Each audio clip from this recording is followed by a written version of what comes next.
Choyo sampo pagyo trashi pa tuche tempe chinle yarngoda pelge drolor zampe zeparache palde lame shabla solvade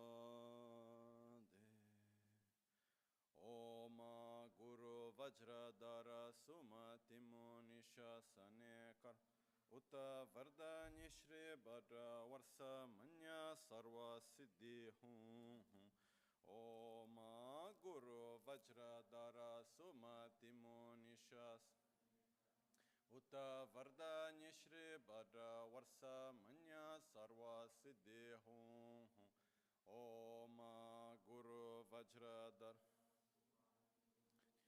Sane karma uta vardanya shri bhadra varsa manya sarva siddhi hum Oma Guru Vajradhara Sumatimo Nishasane karma uta vardanya shri bhadra varsa manya sarva siddhi hum Oma Guru Vajradhara Sumatimo Nishasane karma Uta Vardanya Shri Bhadra Varsa Manya Sarva Siddhi Hum Oma Guru Vajradhara Sumatimo Nishasane Kar Uta Vardanya Shri Bhadra Varsa Manya Sarva Siddhi Hum Oma Guru Vajradhara Sumatimo Nishasane Kar Uta Vardanya Shri Bhadra Varsa Manya Sarva Siddhi Hum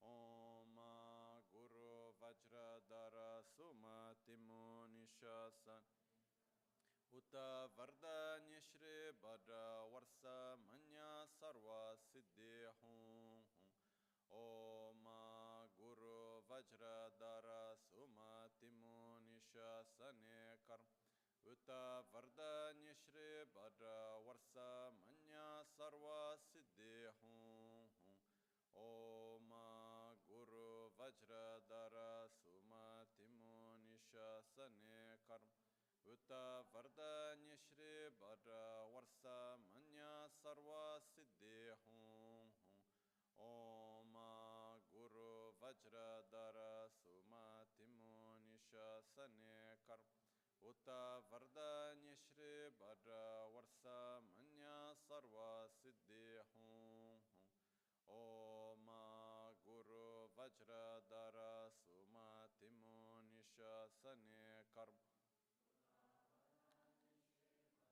Varsa Manya Sarva Siddhi Hum Oma Guru Vajradhara Sumatimo Nishasane Karma Uta Vardanya Shri Bhadra Varsa Manya Sarva Siddhi Hum Oma Guru Vajradhara Sumatimo Nishasane Uta Vardanya Shri Bhadra Varsa Manya Sarva Siddhi Hum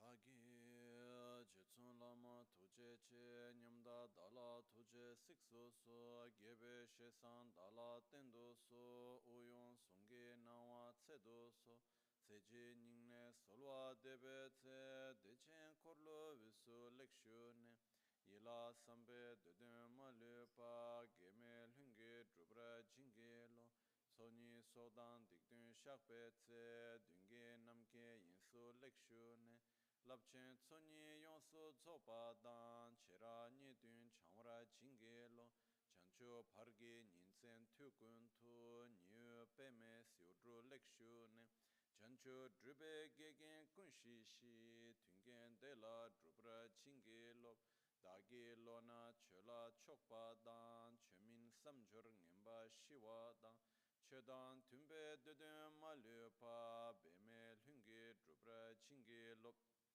Dorna Tingne Tsiraba Tamche Dan Techi Pardu kaba thamche tu rese kyamne lama kele me thukche chingi dala siksu sol gongyab drewe nyamda dacha la jetsun lame thukche rab gongne kodang sungi nawa dralme tu nyamso nyongwe kesan toprasho kewa kundu yanda lama dan drame cheki pela longche ching sadan lamge yenten rabzo ne dorje change kopa nyur tobe shoya pakyuke kudan dagi alu pakyuke sundan dagi nga pakyuke tudan dagi tön yerme çıktı çingi lo makyuke kudan dagi alu makyuke sundan dagi nga makyuke tudan dagi tön yerme çıktı çingi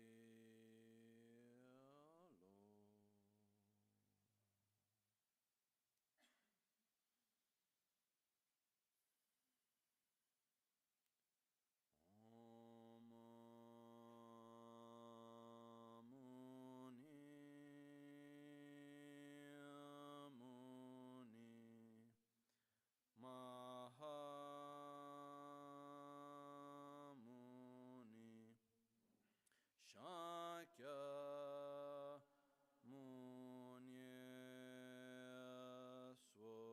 Swaha Om Muni Muni Maha Muni Shakya Shakya Munye Swaha Om Muni Muni Maha Muni Shakya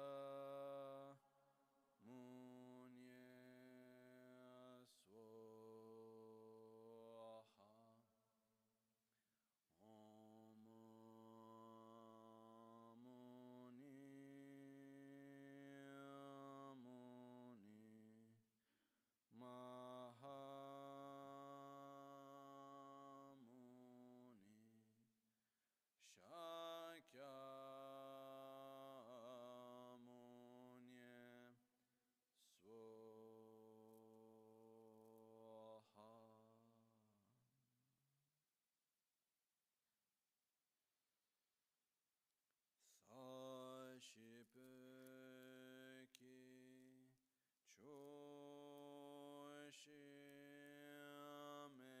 Choshime-to Tamare Rabalingashe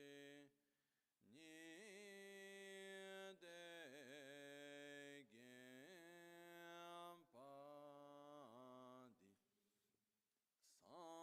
Sange Shinto Mikte Ulowaraki Drokun Amda Shingla Chöpar Shoyedam Guru Ratna Mendrala Kam Niryatayami Sangye Chedan Tsoge Chonam Lai Chancho Pardo Dani Kyapsuchi Dagi Jinso Gibe Sonam Ki Drola Pinchra Sangye Druparasho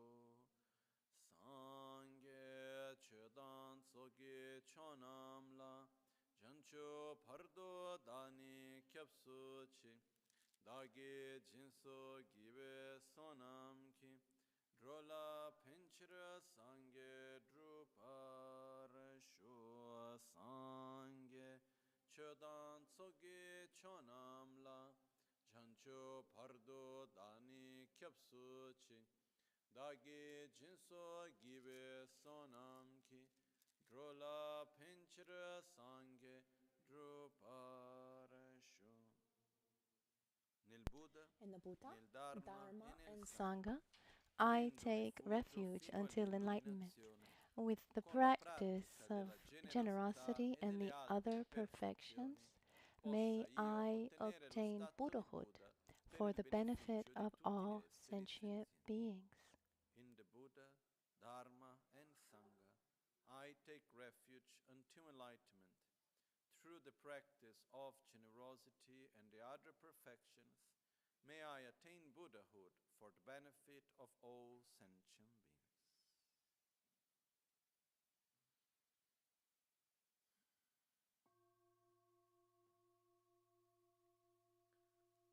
Haya ke da ludan jinge rubonda nami kenam dan roba kunge tanam chi sampa thamche ke to dagi cheten to thamche ke to dagi cheten.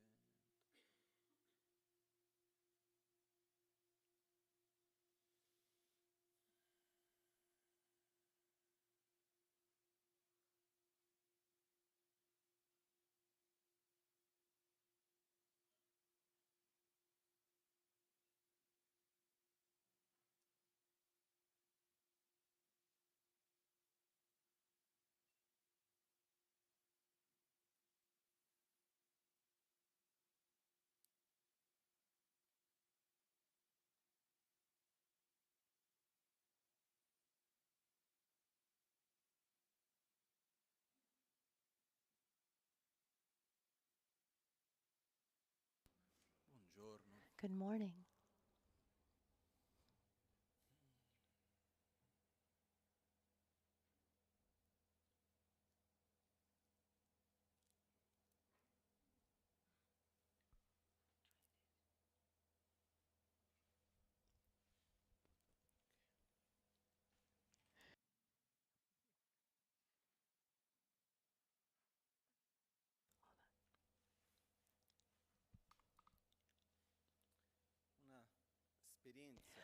An experience that is quite special or particular that can happen even within our spiritual path when one gets close, or even after one has gotten close to a particular tradition like Buddhism, is similar to, it's like taking a big map in our hand. In some cases, like taking these very, very old maps, like remember what it was like to go around with the road maps in your hand. But what happens if I have a map in my hand, but I don't know where I want to go? I open up a world map that shows all the roads, all everything that's possible. Now, for example, you can even see walking paths or bicycle paths or the way to go with your car, the way to go with public transport. But instead, we need to know where we want to go, regardless of having a map or not. Once we know where we want to go, then that map becomes useful for us. And I need to know how to read the map correctly, of course. Choose a way that is consistent with my resources. It reminds me a time many years ago. I'm always confused when it comes to years, but I'd say at least 15 years ago. It was at the beginning of GPSs in cars, and I was driving this car. I think it was a Lancia, and I had a built-in GPS, and I needed to go. I needed to go find my grandparents in Cortina. They were born in Austria in Europe, and every year they would go and have a vacation in Cortina. So I wanted to take the shortest road to Cortina. So I'm really relaxed. I start my trip, and then the road becomes really small, a very small town. And I keep going. At a certain point, there's even a super small road, and there were a meter and a half of snow on each side. I was hoping that the snowplow wouldn't have to come. And at a certain point, the GPS tells me to turn right. Uh, I turn, and then I turn right, and then it tells me to turn around, and and it was really difficult to turn around. But I see there's a wall of snow, like 2 meters high, and it was actually nighttime too. And then a family arrives on on um, on um, um, and the family arrived actually on little snow plows and I said I need to go to Cortina, and they said this is the right road if it were summertime. So when we take a map, we also need to consider our resources. So I would have needed to go on skis or if it had been summer, I mean, that would have been the right road. So when we take a map in our hands, we need to first of all know where we want to go, and number two, we need to see the right way, the way that corresponds to the resources that we have, the conditions that we have. And number three, once that we see that, we need to obviously understand. It's actually a little different. I take the map, I'm certain about where I want to go, and I need to identify my starting point. Because if I don't need to know where I am, then it would be very difficult to leave. So I need these 2 points, the starting point and identify also the way, respecting my abilities, my resources. And once I have that, then I need to focus my energy on going, on walking, taking those first steps, mm, keeping in sight where I want to go, and knowing that every step I take is taking me closer to the objective I want to reach. So the map is one thing, and the actual way is another. A sadhana, these practices of recitation and meditation, like self-healing, that we will get more, that we will go into detail today. There are many sadhanas in the Vajrayana practice. Kurukule Goya Samadra Vajrayogini Tarachitamani. That can mean a lot to you or maybe mean nothing to you yet. That there are many different maps. So the sadhanas are like maps, but I need to understand where I want to go. This is the most important thing. This is what we saw a little bit yesterday. Even if having clarity about where we want to go is not something that you need to understand just one time. You have to repeat it again and again. Allow ourselves to dream. Allow ourselves to fall in love with that place. Desire it deeply. So then at that point, direct ourselves more and more to that objective. So yesterday, we I gave an introduction, that brief exercise of imagining what it would be like if you were a Buddha, starting from the 5 Dhyani Buddhas. This is very important to remember also that all the characteristics that are described, the qualities of a Buddha, there's not one that doesn't have a reference in us already. As we said yesterday, there's the state, there's a resultant state, and there's also the base. Using the same metaphor that we used yesterday morning, I can have a big tree, but that tree has a correspondence to the seed and then the sprout, and it's the same thing. I don't know, take a beautiful tree, a mango tree, for example, enormous mango tree. And take the mango seed. I mean, it's already quite big as a seed, but I mean, one can't exist without the other, but they're not the same thing. So there is no tree that doesn't have its corresponding seed. Similarly, there's no characteristic, no quality, no aspect of a Buddha that doesn't have its corresponding seed that we actually possess now. And this is a subject that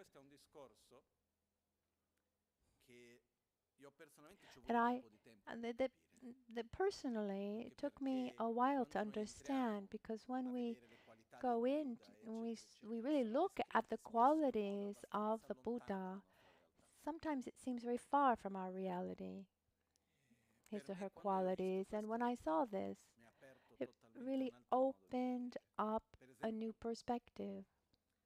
For example, when we talk about, and there are different studies about this, we talk about the 4 kayas. The 4 kayas are the 4 bodies of a Buddha. It says that a Buddha has mostly 3, and then there's a 4th body.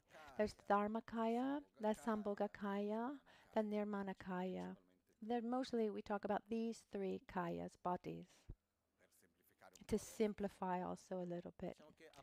Let's say that a Buddha has these 3 bodies, and when one looks to look at this, I studied these things. I looked at the definition, etc. But what are they?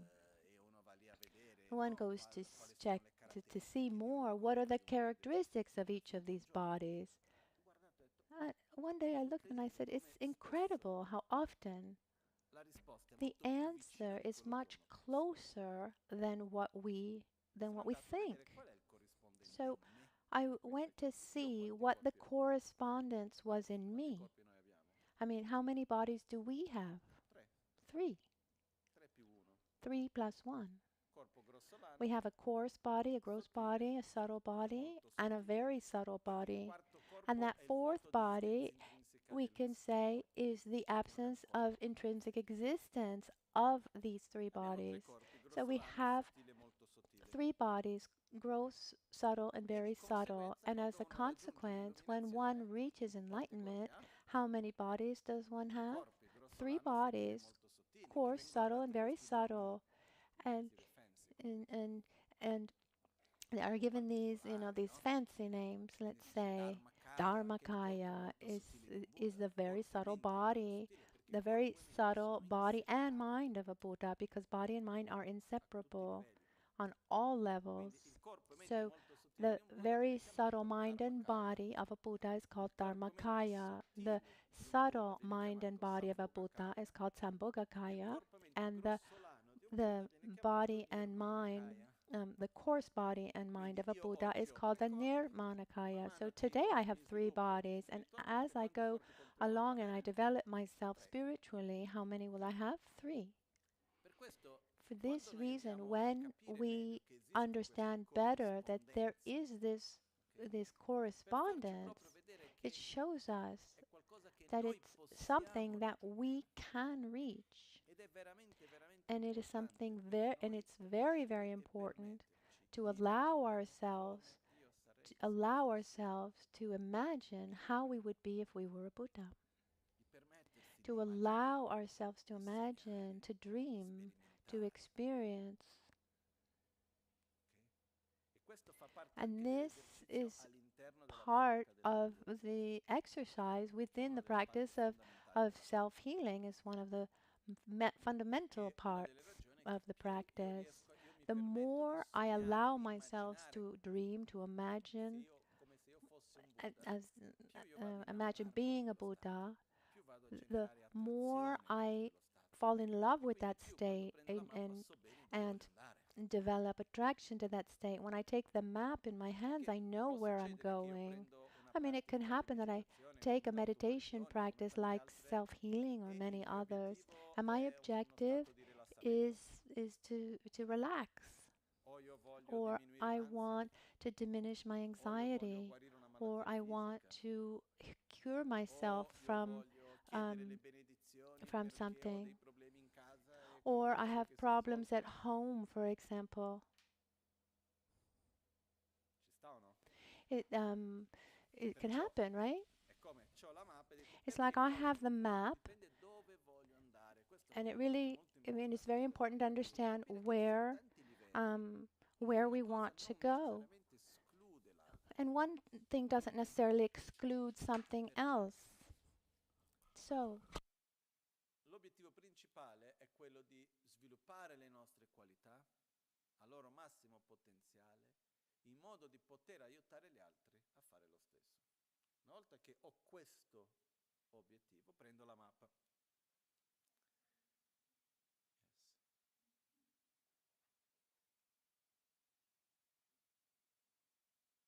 Ok?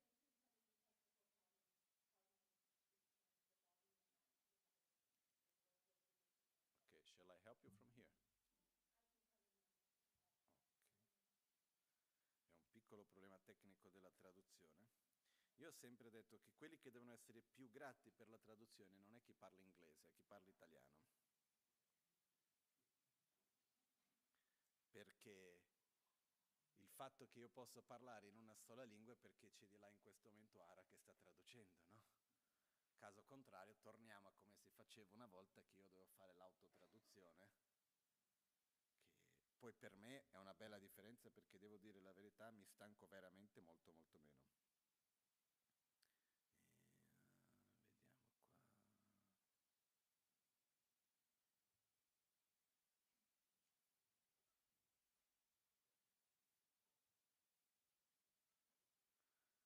Allora là. Hello?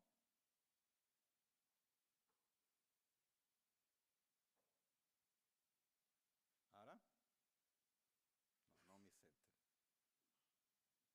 Basta che non perdiamo il filo dove eravamo.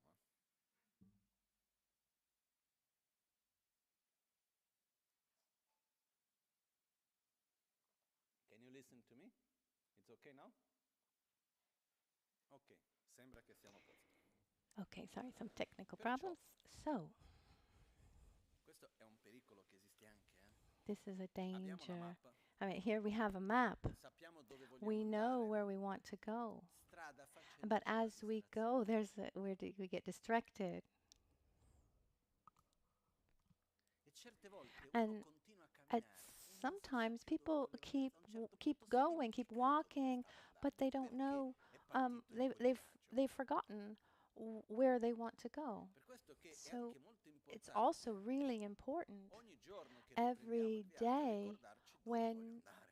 when we travel to remember where we're Certe going. volte, per esempio, Sometimes, for example, partiamo we start in un viaggio che, volendo chiamare così, we può essere start anche on nel a rapporto trip, con un'altra persona. and it can also be a trip.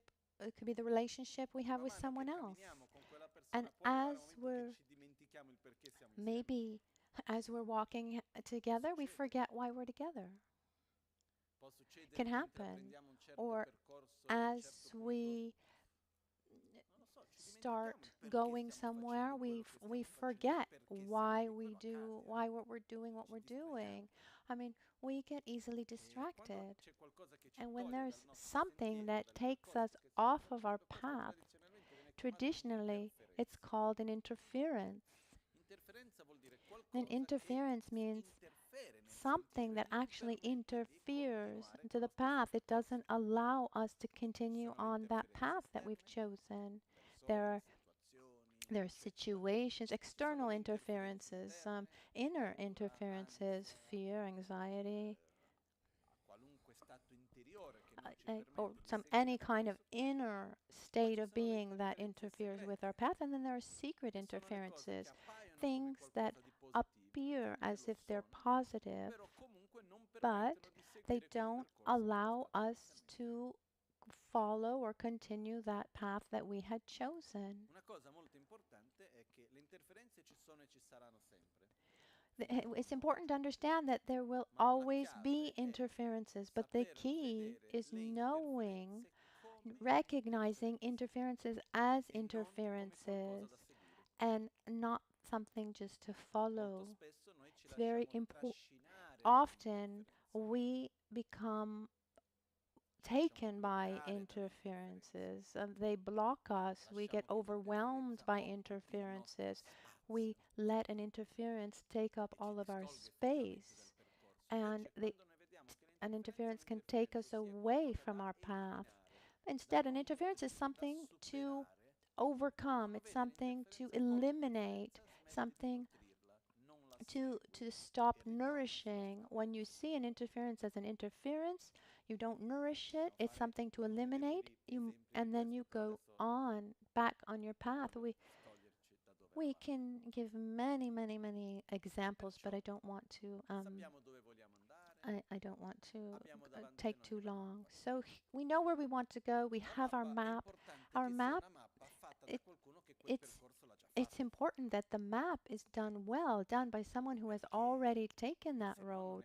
Otherwise, it's nothing other than the fruit of someone's imagination or what someone heard. The map needs to have been. The map needs to be updated, and it needs to be have been created by someone who has walked that path. And Buddha Shakyamuni, that's what he did. He said, I have gotten here, so-called nirvana. Would you like to go on this path as well? This is the way to go. And he made many paths, adapting himself to the capacity and the mentality of each person. That's what Dharma is. The teachings and the various meditation techniques are also maps. The ways to go, to travel. If we look above us, we see all these mandalas. There's 108 mandalas here, plus the central one of Borobudur. Each one, if we look better, it's like each one is a map towards enlightenment, towards Buddhahood. But what happened is, in ancient times, I mean, people didn't know, they didn't know how to read or write, but they knew how to read symbols. Today, we know how to read and write, but we don't know how to interpret symbols. In a mandala represents the entire way to enlightenment, starting from the outside in. Once you get to the center of the mandala, that's the state of Buddhahood. The way to get there is represented by all the various passages around the mandala until you get to its center, which is Buddhahood. Now, it's very important for me to understand and remember that the sadhana, what we have to recite, is a map. Precious. Because it was a map that was created by someone who not only walked that path, reached his objective, but also was able to adapt that map to our understanding. Because if I write out a map in a language that you don't understand, for you it's no map at all.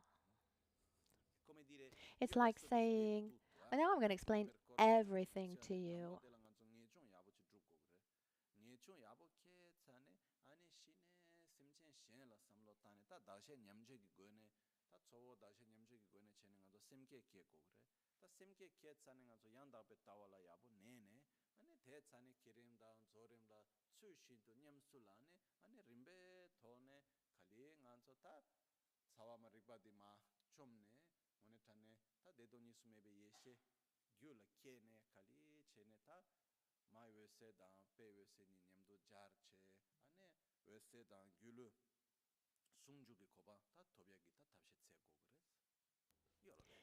I told you, I explained it all.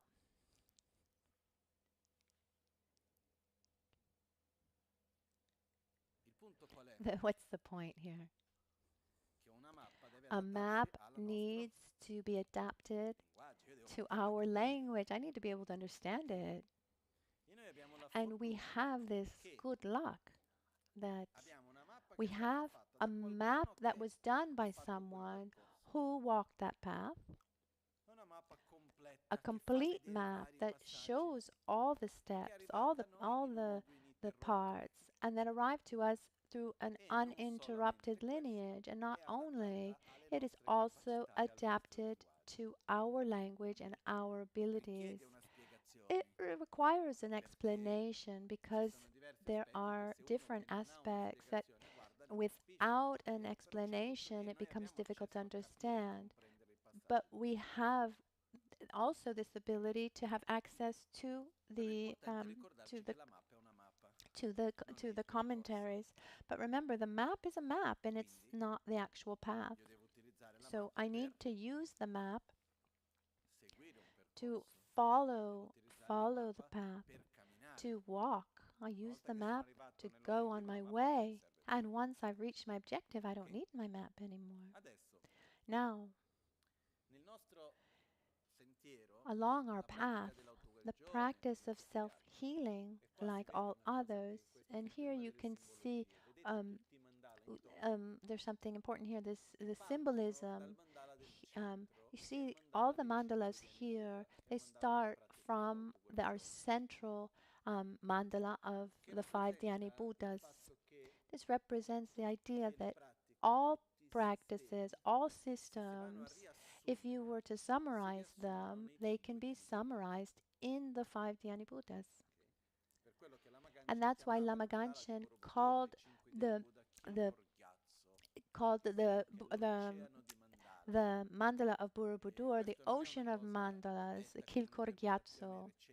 And this is not something recent. We can take the most ancient of texts on Tantra, Vajrayana Buddhism, and says all the hundreds and hundreds of forms of Buddhas can be summarized. The essence is the 5 Dhyani Buddhas is also the key to be able to understand all the other systems. In just a few words, there are many maps that take to the same objective, and if you learn to read one well, you understand the others. And so these roads, maybe they're parallel, but they go to the same objective. So the map of self-healing is not an external path. It's an inner journey. And inner journeys are not taken once to complete them. Yesterday we talked about the 3 levels. There's a coarse, subtle, and very subtle. In reality, and tomorrow we can explain it even better. The path is concluded when on the very subtle level, but in the meantime we need to do also the coarse and the subtle, but it's an inner path, an inner journey. Imagine that if I wrote a map to go from here to there. But the map actually is not a map about, it's not a walking map, but it has to do with experiences that one needs to have walking from here or going from here to there. It's a different map. And for this reason, in the sadhana, there are three levels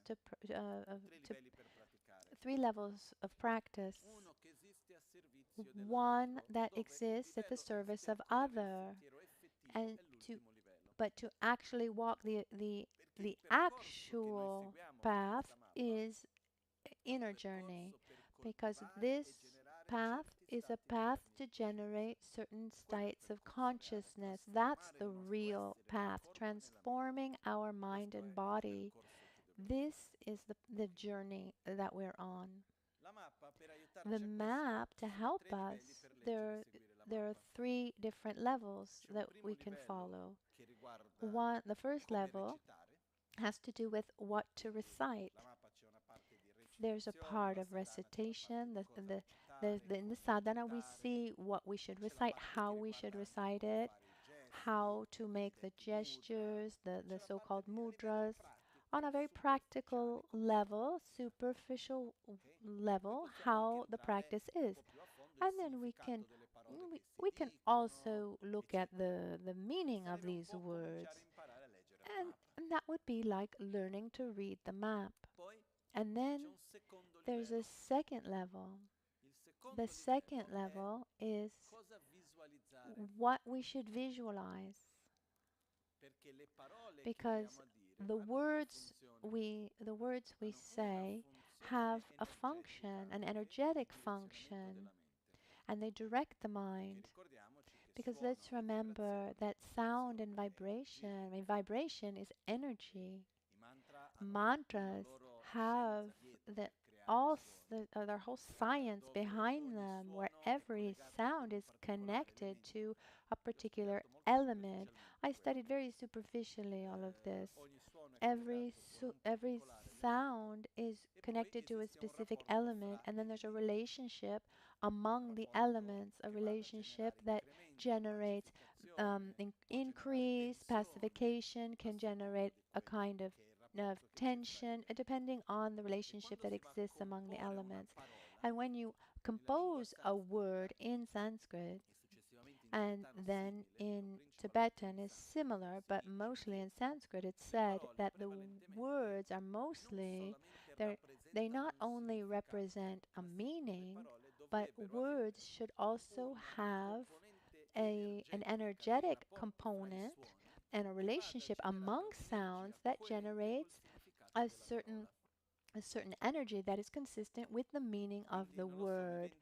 So for example, pet pet means in Sanskrit to clean.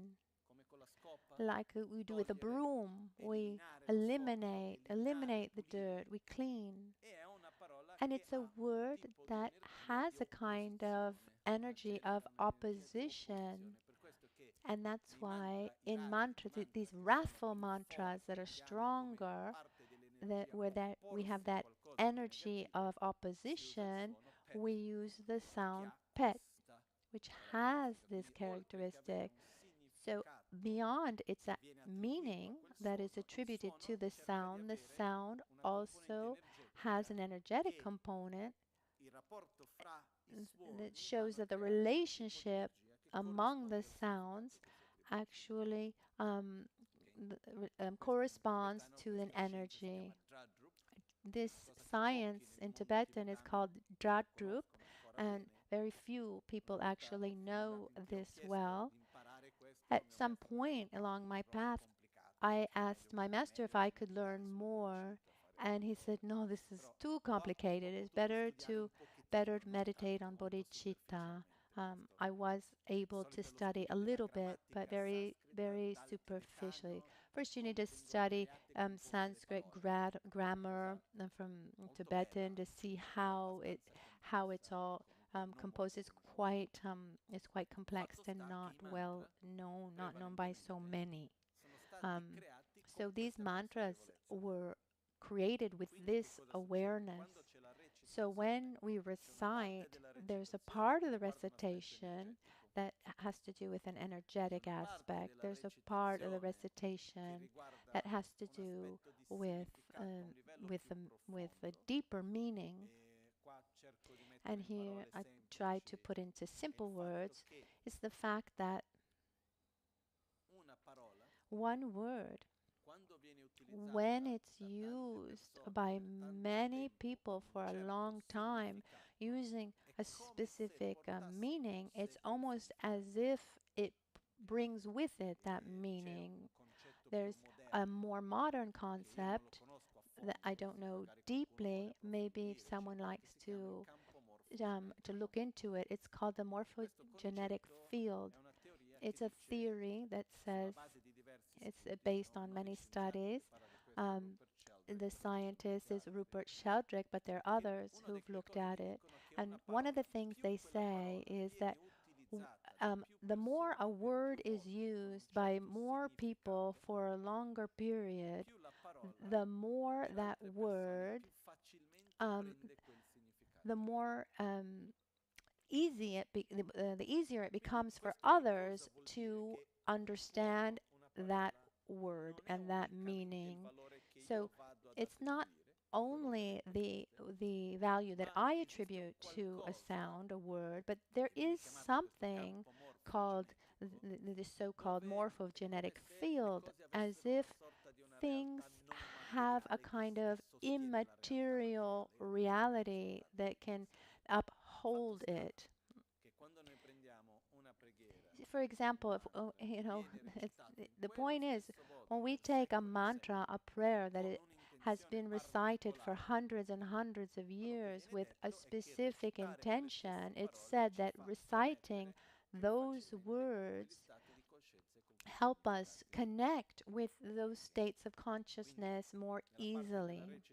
So the part of recitation, there are mantras, there are prayers that have been recited in the same way for centuries and centuries, and millions of people, from people who have who are very highly spiritually evolved. And the third meaning is when we say something, we are giving a direction to our mind. Our speech has this ability to direct the mind. In Tibetan, there's a proverb that says, the old meaning, the the the the the, the old man meaning needs the cane.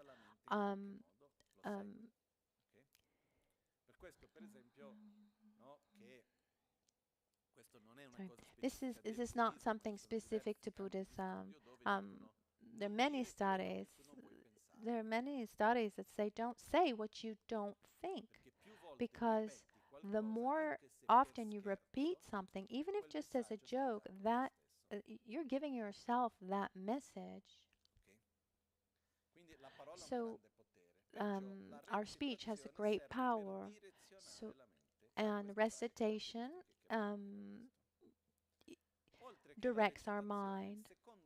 The second level is a visualization. So there, beyond reciting and the various mudras, there's another level where we visualize. And in each passage, there's a different visualization. So that first level is what we should recite, and the second level is what we should visualize, what we should imagine. There are some people who have an ability that is more, let's call, aesthetic. Sometimes people come to me.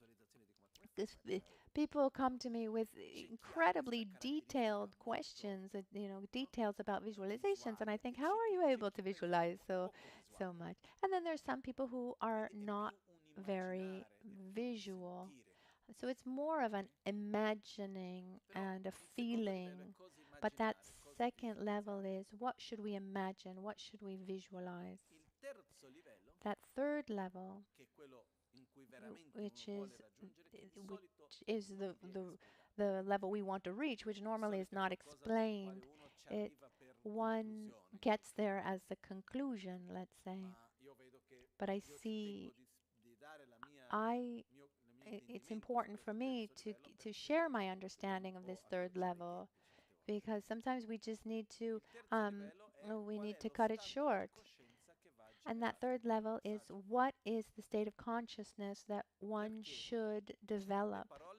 Because the words that are recited and the visualizations exist to generate an inner state of consciousness. And that, repeated again and again, transforms. That's what gets us walking on the path. So going back to what we looked at yesterday, if we were to use the terms from terminology from epigenetics, we have an exterior environment and an interior, an inner environment. And what transforms us, what actually transforms us is this inner environment. So we can say that the recitation and the visualizations, they correspond to the exterior environment, but the states of consciousness that we should reach, that's our inner environment. And the more often I'm able to create these states of consciousness, the greater the transformation, the inner transformation. So the map shows us this journey, and the more often we repeat it, then the more we're able to walk along the path. It's not a journey that is linear, that we just do it once and we've done it. No, it's circular, and we need to walk it again and again and again. Generally speaking, sadhanas have something marvelous from my point of view. They have a complete path. We start from where we are, and it gets, one simulates the path of leaving from where we are all the way to Buddhahood, acting for the benefit of all beings, and then one returns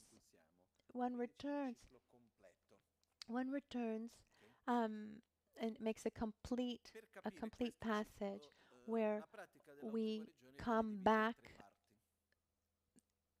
as a Buddha, but in the body that we have. So the path, the self-healing, is divided into preliminary practices, the actual practice, and the concluding practices. In Tibetan, it's Nondrup, Noshe, and then the concluding practice. So we're not going to go into the details into the preliminary practice, but just to remind you that the preliminary practices, for example, when we build a house, what do we do first? Do we make a roof, or do we make the foundation? Even if we want to make a beautiful pagoda roof, and like here in the temple, all the various ornaments, if I don't have a good foundation, I'm not going to be able to make a beautiful roof. And what happens if I start building without giving importance to the foundation? Maybe I start, but in that first difficulty, everything falls down. Foundation has this special characteristic. It requires a tremendous amount of energy. It costs, and then you don't see it anymore. But it's always there, even if you don't see it. It's not that you need it just at the beginning and then you don't need it anymore. For example, when we were building here at the temple, at the beginning, the technicians said, "Oh, to do that part of the temple, first we need to make micro columns underground to make a kind of a containment wall." And then I saw the cost of that. I thought, And then they said, no, but it's just provisory. And then afterwards, we'll need to make a containment wall. And I said, no, I'm not going to do that. And we were able actually to do without, because one thing is putting energy into a foundation that is useful afterwards. Another thing is putting a tremendous amount of energy and cost into something that you just use at the beginning and then you have to redo. No, the preliminary practices, without those, everything at a certain point will just fall down. They're essential. Not at all superficial. These preliminary practices are extremely important. And and the preliminary practices start from where we are, like saying, I look at the map, there's a beautiful part of this path, but to get there, before I get there, I need to start where I am. If I don't start with these first kilometers, I'm not going to be able to get to the ones that come afterwards. So those preliminary practices are fundamental, and we've explained them in many different occasions. When we talked about the commentary on the Guru Puja, other commentaries on self-healing, when we talked about the 6 dharmas of preparation. So now we'll do, let's say, a superficial reading of the preliminary practices. Something else that is important for me to say, and maybe this helps, maybe it doesn't, is that when we take a sadhana in our hands, it's important to remember that this sadhana is a map. And being a map, I can do one part with more detail, one with less detail. What's important is to follow that way. So, the words that we use in a sadhana are meant to follow that path, but you can do it in many different ways. Even the recitation can be sung, it can be recited, it can be done actually in silence, can be done quickly, slowly. You can repeat it 1,000 times, repeat it 1 time. There are many different ways to walk that part of the path. Then there's the visualization to uphold and to help create that state of consciousness. So let's start from the beginning with the preliminary practices. The preliminary practices are divided into three different categories. So I need to do 3 different things to prepare myself for the rest of the practice. The first one is generating the correct motivation. That's the first thing. The second thing is accumulate merits and purify negativities. And the third step is about asking for and receiving blessings. Why these 3 things? I know here in the West we like to understand a little bit why. It gives a different meaning to what we do. First of all, our motivation determines the direction of an action, a little bit like taking a bow and arrow. When I take a bow and an arrow, I pull the arrow I pull the bow, and when I let go of the arrow, even if I take the same type, I can take the same type of bow and arrow, use the same amount of effort, but the direction that my direction changes the result dramatically. So our motivation, and similarly, our motivation changes dramatically the result of our actions. So it's very important to ask ourselves when we're about to start a practice. The question is, why am I doing this? Why am I here? What do I want? being careful, being careful not to get into a kind of automatic answer. Oh, I do this practice because I'm Buddhist or because it's a commitment and I have to do it. No, we should allow ourselves to come into contact with why we're doing this thing. It's like every day taking the map in hand and reminding ourselves where we want to go. I want to go here, right? Why is it that I want to go there? Because by doing that, then I can go and do this, that, and the other, and go into the others. But remind ourselves why we're doing that, and to do this well. This part of the motivation that can be divided into three parts, mostly. Generating a initial state of inner calm and concentration, generating love towards ourselves, and generating love towards others. That first passage is done with meditation on our breath. So we sit down. This depends on the state that one finds himself in the moment of doing the practice. Maybe someone is already feeling calm and concentrated. You don't need much. Or there are other times when you have stronger emotions and distractions. You'll need more. You'll need to put in more energy into these practices of meditation on the breath.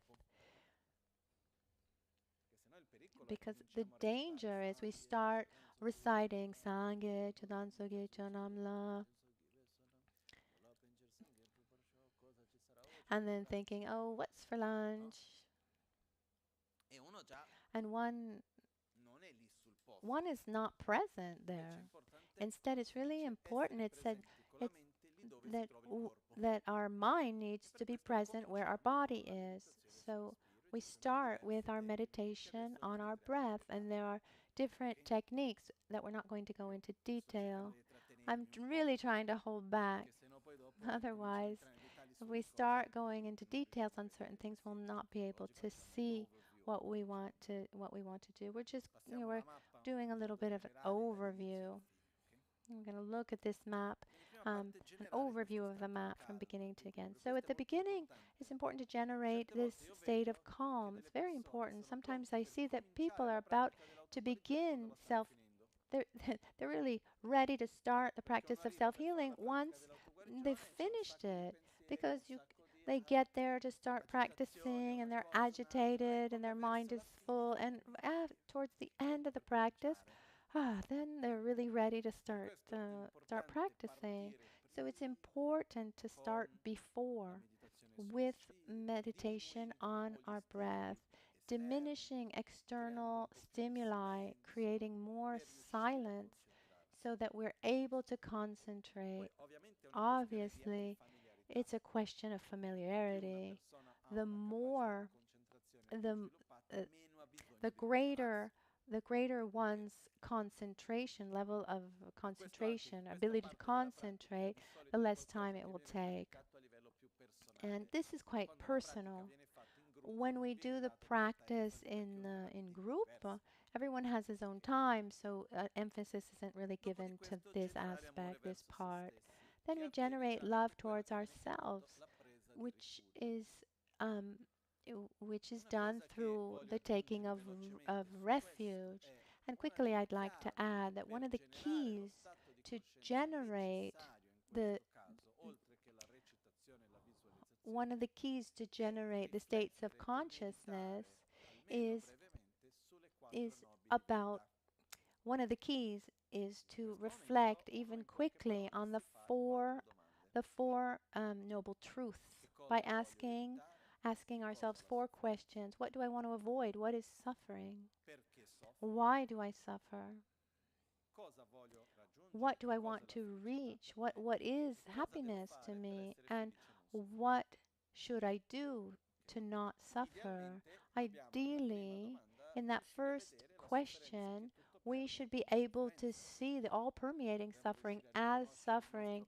We recognize our inner cycle of samsara and develop this deep desire to get out of it, where we say, I can't do this anymore. I don't want to be in this state of selfishness and ignorance and anger and jealousy and envy, dissatisfaction. And with all of this, I interact, and these interactions bring these negative results. And when I meet these negative results, I react again. No, can't do it anymore. At this point, who can help me? He or she who's already taken this path. So I take refuge in Buddha, Dharma, and Sangha. Help me, please, to reach this state of nirvana. Help me get out of this cycle of suffering. We take refuge in our Guru, who is the embodiment of Buddha, Dharma, and Sangha. And we develop this deep desire of wanting to reach the state of peace and balance. This is the taking of refuge. The key is generating this deep, deep desire to get out of samsara. And that third point, the third part would be to develop the bodhicitta, the mind of enlightenment, where the visualization, we can use the visualization, we imagine, first of all, we generate a feeling of equanimity.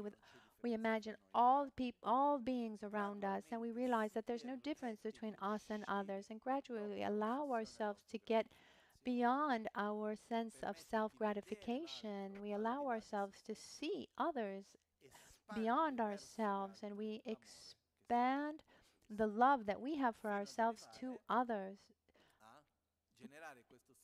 until we generate this feeling.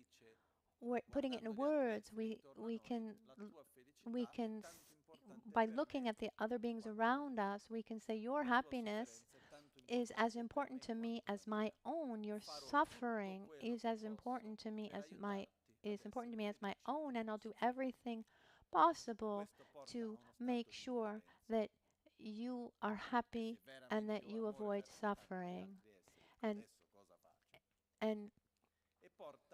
this brings us to have faith in our potential. We say to ourselves, I need to develop myself, because the only way I can really help others is by actually becoming a Buddha, to help them get out of their own suffering.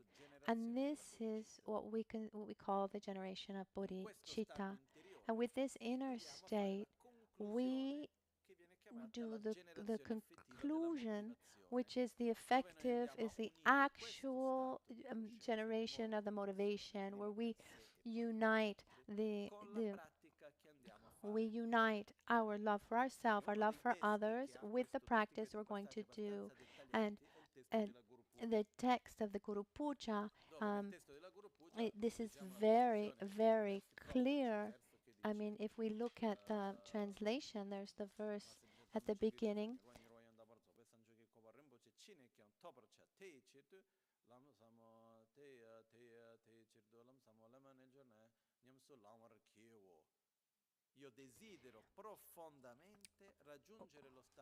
It says, I shall liberate all mother sentient beings from suffering and lead them to the great bliss of Buddhahood. To this end, I now shall practice the profound path of the Guru Yidam Yoga. This is verse 6. So one generates the motivation. Why are we going to do that practice? Because we want to help others, and there's no way to help others without there's no real way to help others without first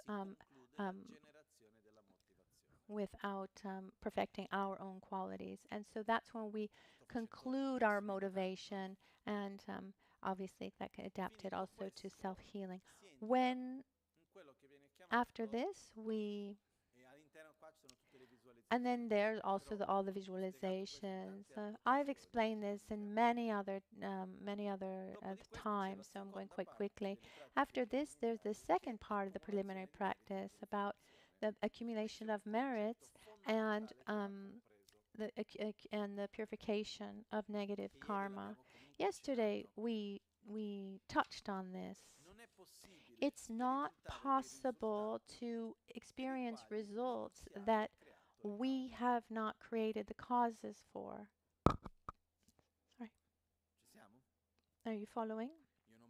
I can't have a sprout without a seed. The law of karma. It's said there are three types of experiences, three types of sensations, and as a consequence, there are three types of causes, and we experience the result of our previous actions through feeling, sensation. The sensations are of three types. There's pleasure, there's a sensation of suffering, and there's a neutral sensation or feeling. And as a consequence, we can say there are three types of causes. The so-called virtuous causes that generate pleasurable results, the so-called negative causes that generate suffering, and neutral causes that generate indifference, a feeling of indifference or neutrality. When someone, a being, develops a deep sense of peace and balance, etc., one feels joy and well-being inside, experiences that feeling, and those are results of virtuous actions. So it's not just a technical question here. I'll use a metaphor that I don't really like, but it works quite well. I go to a restaurant, for example, and I choose an exceptional restaurant. I go to this marvelous restaurant and I want to eat everything. So at the beginning,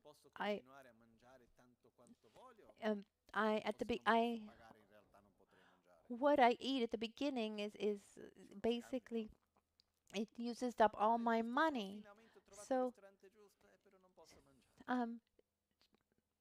can I continue to order anything I want, or would I not be able to pay for it?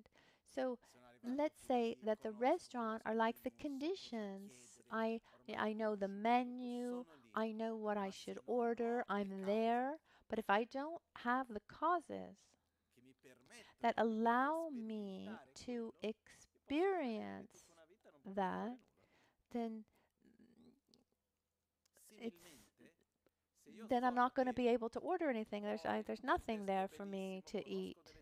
Or similarly, if I know all the techniques of meditation, I know all the aspects of philosophy, but if I don't create the karmic basis that allow me to experience certain states of consciousness, I will not be able to generate them, and they will stay on a conceptual level.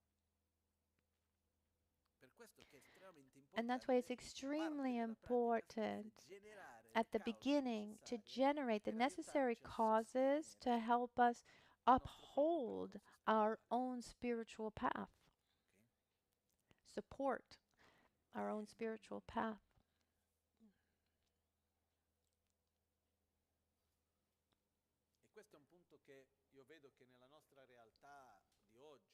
And I see that today it's quite difficult to understand and accept this, because often we have this idea that it's enough to understand something. I understood, okay, I do it. We're very pragmatic and functional, but it's not like that. I need to have the basis accumulated over time. And following the metaphor from before, we're free to buy everything we want once it's for sale and once we have enough money. So being for sale is the condition. Having the money to pay for it is the causes. So if I want to take a costly vacation, I need to save money. Because if I don't have the money to do it, there's no, like, I can't take such a vacation. So we need to accumulate virtuous energy, this positive energy that then uphold these virtuous states of consciousness. Otherwise, they don't last long, and then they just fall apart. But if we can generate feelings, it's almost as if we're able to generate moments of joy and well-being, but they don't last. So this is an example where we have the techniques, but we don't have the causes. There are different ways of creating positive karma, merits. One of the most important is the sharing, is giving. We can even take a phrase from Saint Francis, is by giving that we receive. And it's said that in Buddhist teachings, in many places, that the basis to be able to receive is actually giving. Not technically, oh, I gave you this and now in exchange you give me this. It's deeper, it's energetic.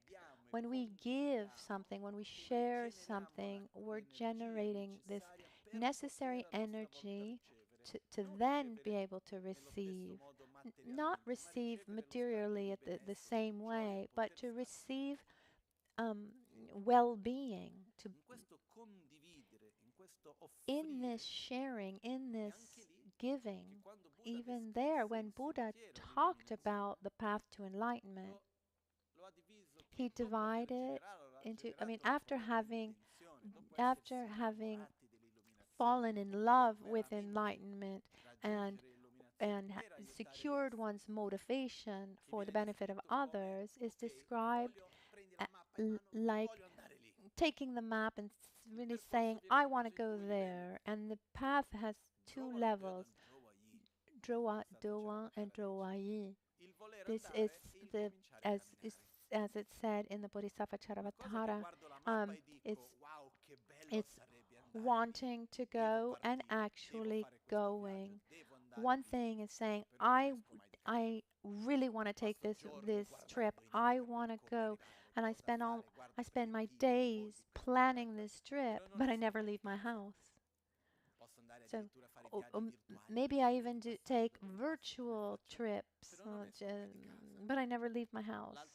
Another thing is when I gather up my courage, I open the door and I start my trip. And once you actually start going, on the first part of the trip, Buddha talks about perfecting generosity. And then he talked about the 6 qualities that we should perfect: generosity, morality, patience, enthusiastic effort, concentration, and wisdom.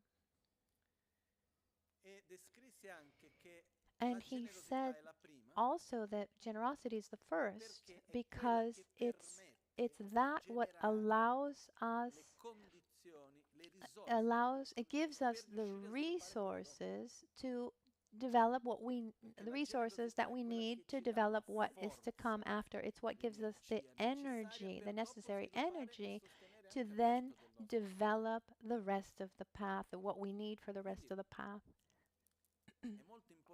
So it's really important for us to familiarize ourselves, not conceptually, but beyond, with sharing, the joy in sharing, the joy in offering. When we talk about sharing, it's divided into 2 types. If I share something, if I offer something to someone who is spiritually more developed than me, it's called an offering. If I share something who is spiritually at my same level or is lesser, is less developed, it's called an act of generosity. They're both generosity. at this point, it's important to generate this generosity by making offerings to the holy beings, sacred beings, that we call more formally the merit field. Not a field of holy beings. Where's the image of the merit field? For example, here where you see the door above the kitchen to the left, above, there are many, many small images. That's called a merit field. And we think it's a field because there's so many Buddhas, like a field of those who have merits. No, instead, a merit field. Imagine a fertile soil where we plant our merits, where we plant virtuous actions, and we generate that kind of energy. So there are two types of merit fields based on the two types of sharing. The holy beings of those who are more spiritually evolved, and then there's a merit field of sentient beings, and they're both merit fields. This is a concept that is not always so clear. Very often when we talk about merit fields, we think of the Buddhas and the highly evolved spiritual beings. But when we have any being in front of us, an animal who's in difficulty or not, but that we're able to help and to give to or protect, that is a merit field, because it's through that being that we can generate this virtuous energy that will help us along our path. I've told this story many times, when a few years ago I was home here in Albagnano. There's a certain period of the year where we're all invaded by little stink bugs, and one year there were tons of these little stink bugs in the house, and I decided to live with them. I mean, what harm do they do? Okay, they make a little poop that stains the drapes, but you can wash the drapes, and unfortunately, if you accidentally step on one, they stink a little bit. But anyway, one day I was finishing a shower, I was drying myself off, and I saw a stink bug that was drinking some water from the bathtub. And empathy is something, when we see someone else who is theoretically different from you, but empathy allows you to connect to that person. When you see an animal that shows what we call human emotions, and not only human, these emotions, then we feel closer. You create that connection. So when I saw this little stink bug who was drinking water for a moment, it was really quite magical. I saw that being, and I connected to that being. I saw this is a being who wants to be happy, who doesn't want to suffer, and I allowed myself to see the other and not see that being in function to myself. And for a moment, I felt that marvelous love towards this insect, and that brought a deep feeling of joy. That's a merit field.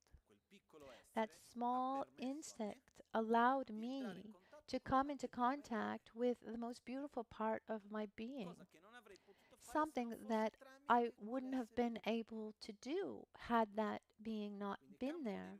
So merit field is that which in the interaction allows us to come into contact with not only the most beautiful part of ourselves, but also to generate those necessary seeds to experience that deep sense of joy, happiness, and well-being. Is that clear? At this moment of the practice, that merit field, the merit field of sentient beings we already generated with our motivation and the generation of bodhicitta. And here we can talk about the 4 necessary qualities. We generate love, compassion, joy, to rejoice, and equanimity.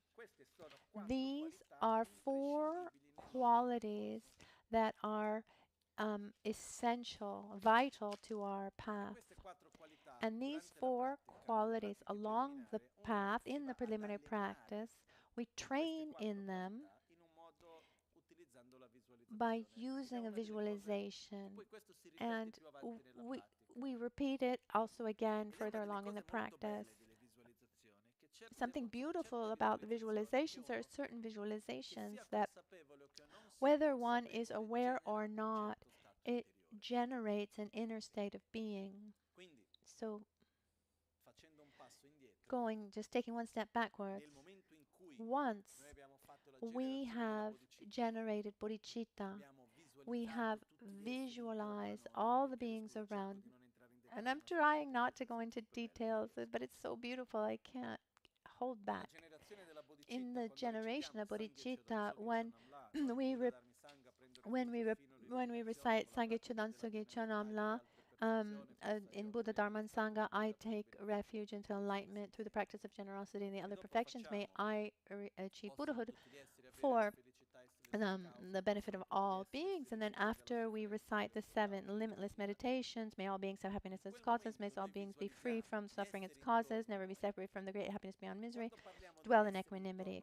When we talk about the beings around us, we should not make a generalized visualization. We should do a visualization that starts from the specific that goes to the general. And what do I mean by that? Who are all beings, all of these beings? My father, my mother, my uncles, my aunties, my cousins, my grandparents, my friend, my boss, my husband, my wife, my co-workers. I mean, there are 5 categories here. In the specific, we visualize these 5 categories. Family members, the people we share our lives with, could be brothers, sisters, parents, the people we live with, the people that we see daily. Maybe they're family members, maybe they're not. Our friends, people and beings that we are particularly attracted to. It can also be animals. In this 3rd group, we have attraction to these. The first 3 categories are easier, and then there are 2 other categories. Those that we think that we have helped in the past, and in exchange they have hurt us, and those for whom we have an aversion, even if we don't know why. An karmic aversion, it's called. We just don't like this person. We don't know why. We might even look for reasons, but we don't know why. These are that first ring, that first group. We imagine these 5 groups, and then each one of these people have their 5 categories, and so then gradually we can multiply until we get to all beings. But we start with those who are closest to us. Otherwise, there's the danger that we generalize and we don't come into contact really with that feeling of being in the presence of these beings. So visualizing these beings, we generate these 4 states of consciousness: love, compassion, joy, and equanimity. The first in the first in the visualization is equanimity, which is present in the entire practice. We visualize all beings, and by visualizing all beings, we realize that all of them, without exception, desire happiness and desire not to suffer. And at this point, we develop gradually this desire, may all beings be happy. In the previous part of the practice, before developing bodhicitta, when Buddha came in front of us and he sits at our heart, from our heart, light rays emanate to all beings without exception, starting from the 5 categories and then expanding to all beings. These light rays, as they get to these beings, these light rays go to all beings in the same way, at the same time, and so they go to everyone. So what's the message I'm giving to myself? Equanimity. And the second message of equanimity is, if I have many people in front of me that I want to help, how can I be equanimous?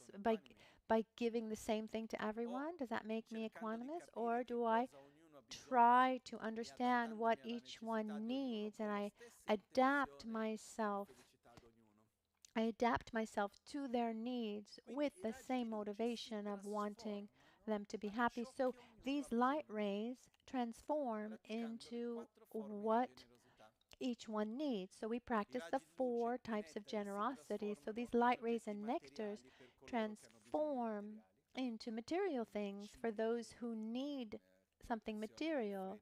Protection from heat and cold, food, water.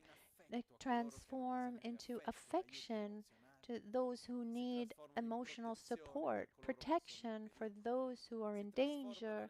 They transform into the teachings of the Dharma for those who are ready to receive the teachings, until these light rays bring all beings to a state of great joy, a state where they are completely free from their suffering. So light rays and nectar emanate and they take every being out of the state of suffering, and they bring every being to a deep state of peace and happiness. Then the light rays come back to us and reabsorb to our heart. And as these light rays and nectar come back to our heart, we feel a tremendous sense of joy and peace. When they go to all adapting to their needs, we're developing equanimity. When the light rays take away the suffering of beings, we're developing compassion. When they bring beings states of happiness, joy, then we're developing love. And when these light rays and nectars come back to us, we're developing our ability to rejoice. This is a complete practice in and of itself. This same visualizations is the same one that we're going to apply in the recitation of mantra. When we recite the mantra, for all practices in general, is as we recite a mantra, from the mantra garland of the heart, light rays and nectars emanate and do what we just explained, and then we add one part, which is that they go also to the Buddhas and all the holy beings, making offerings. So it has these 2 functions. These 2 functions will be repeated many times, in different times, during the practice of self-healing. One of the important parts to develop along our path is equanimity, love, compassion, and joy. Joy in the sense of rejoicing.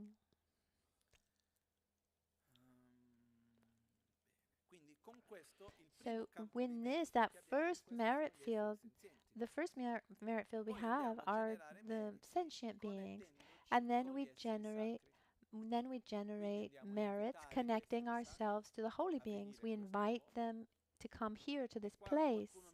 And sometimes people ask me, but how does it happen? I mean, are there gods in Buddhism? Are they gods? Are they divinities? I mean, how are they? What are they?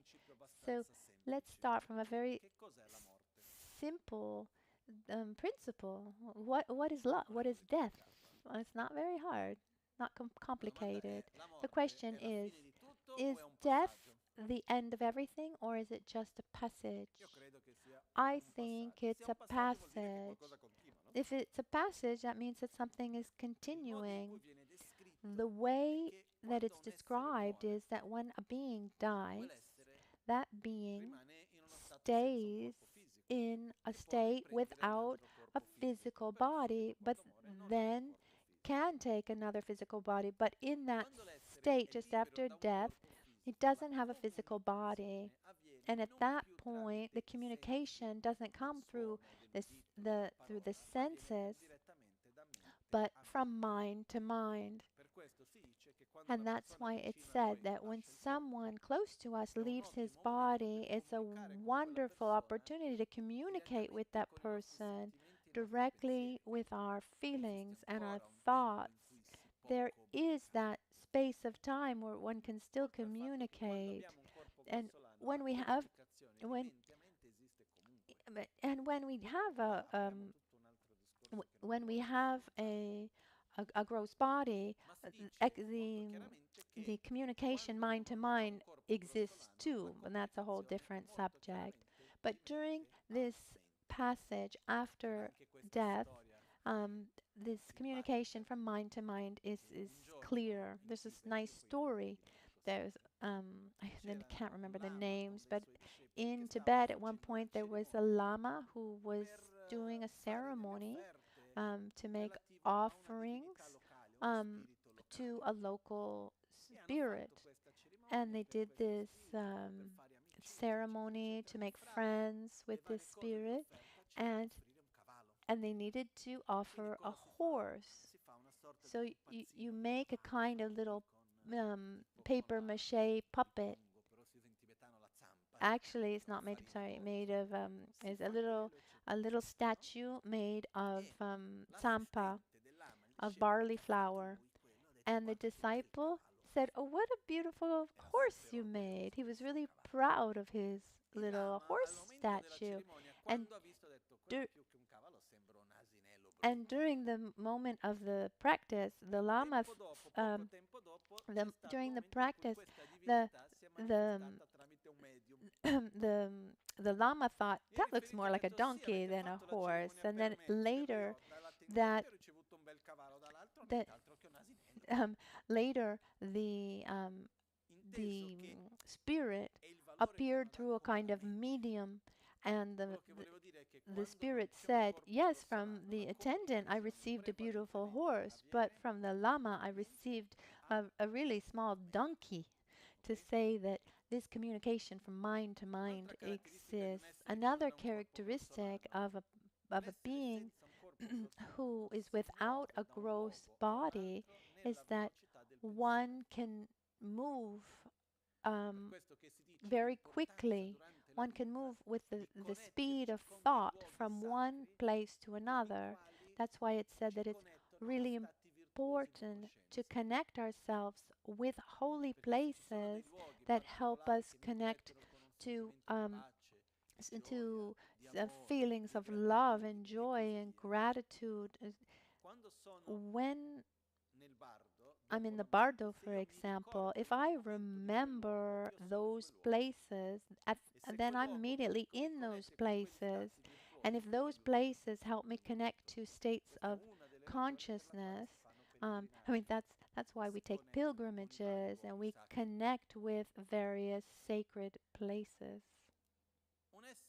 A being who has reached the so-called nirvana, or deep state of love and wisdom and peace, when he dies, does he continue to exist or not? Yes, his death is the same as anyone's death. So the various Buddhas and highly realized beings who have passed away, do they still exist, or have they, if they passed their expiry date? No, from my understanding, they are still present. So why do we invite the holy beings to this place? For two reasons. To request them to become our merit field and to ask for blessings. Let's try to understand this quickly. What would happen?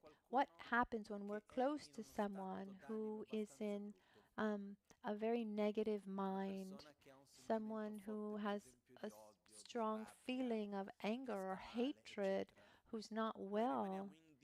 Are we indifferent to that, or does it influence our mood as well? It influences us. We could say that we're receiving the blessings of that person, their blessings, the kind of ironic way. Also in Tibetan, they use this term of receiving someone's blessings even when they're negative, because blessings are interactions that bring a transformation of certain inner states, but usually it makes reference to virtuous states of being.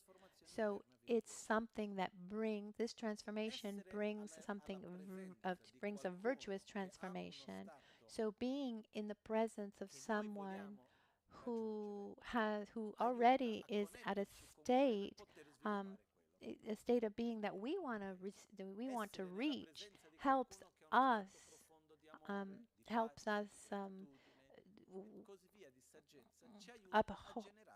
it helps us generate that. Being in the presence of um, someone who being in the presence of someone who is full of hatred and anger influences us to also feel those negative emotions, and the opposite is true with the virtue.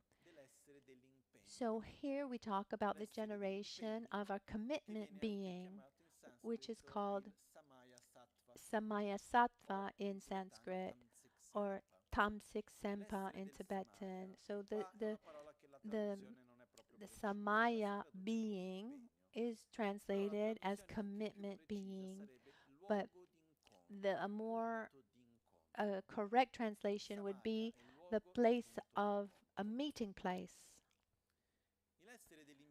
So this being, the Samaya being, this commitment being, the meeting place being, is our visualization. So we imagine our merit field, and in a simplified visualization, we imagine Guru Buddha. Given we're doing the practice of self-healing, we imagine our own guru, our root guru, in the aspect, a peaceful, joyous aspect, inseparable from all Buddhas, and at the same time, we visualize at his 5 chakras, the 5 Dhyani Buddhas. There is an image of Lama Gangchen Rinpoche done like this, where at every one of his 5 chakras, there is one of the Dhyani Buddhas. If I find it, I'll bring it. I think in the office we have it.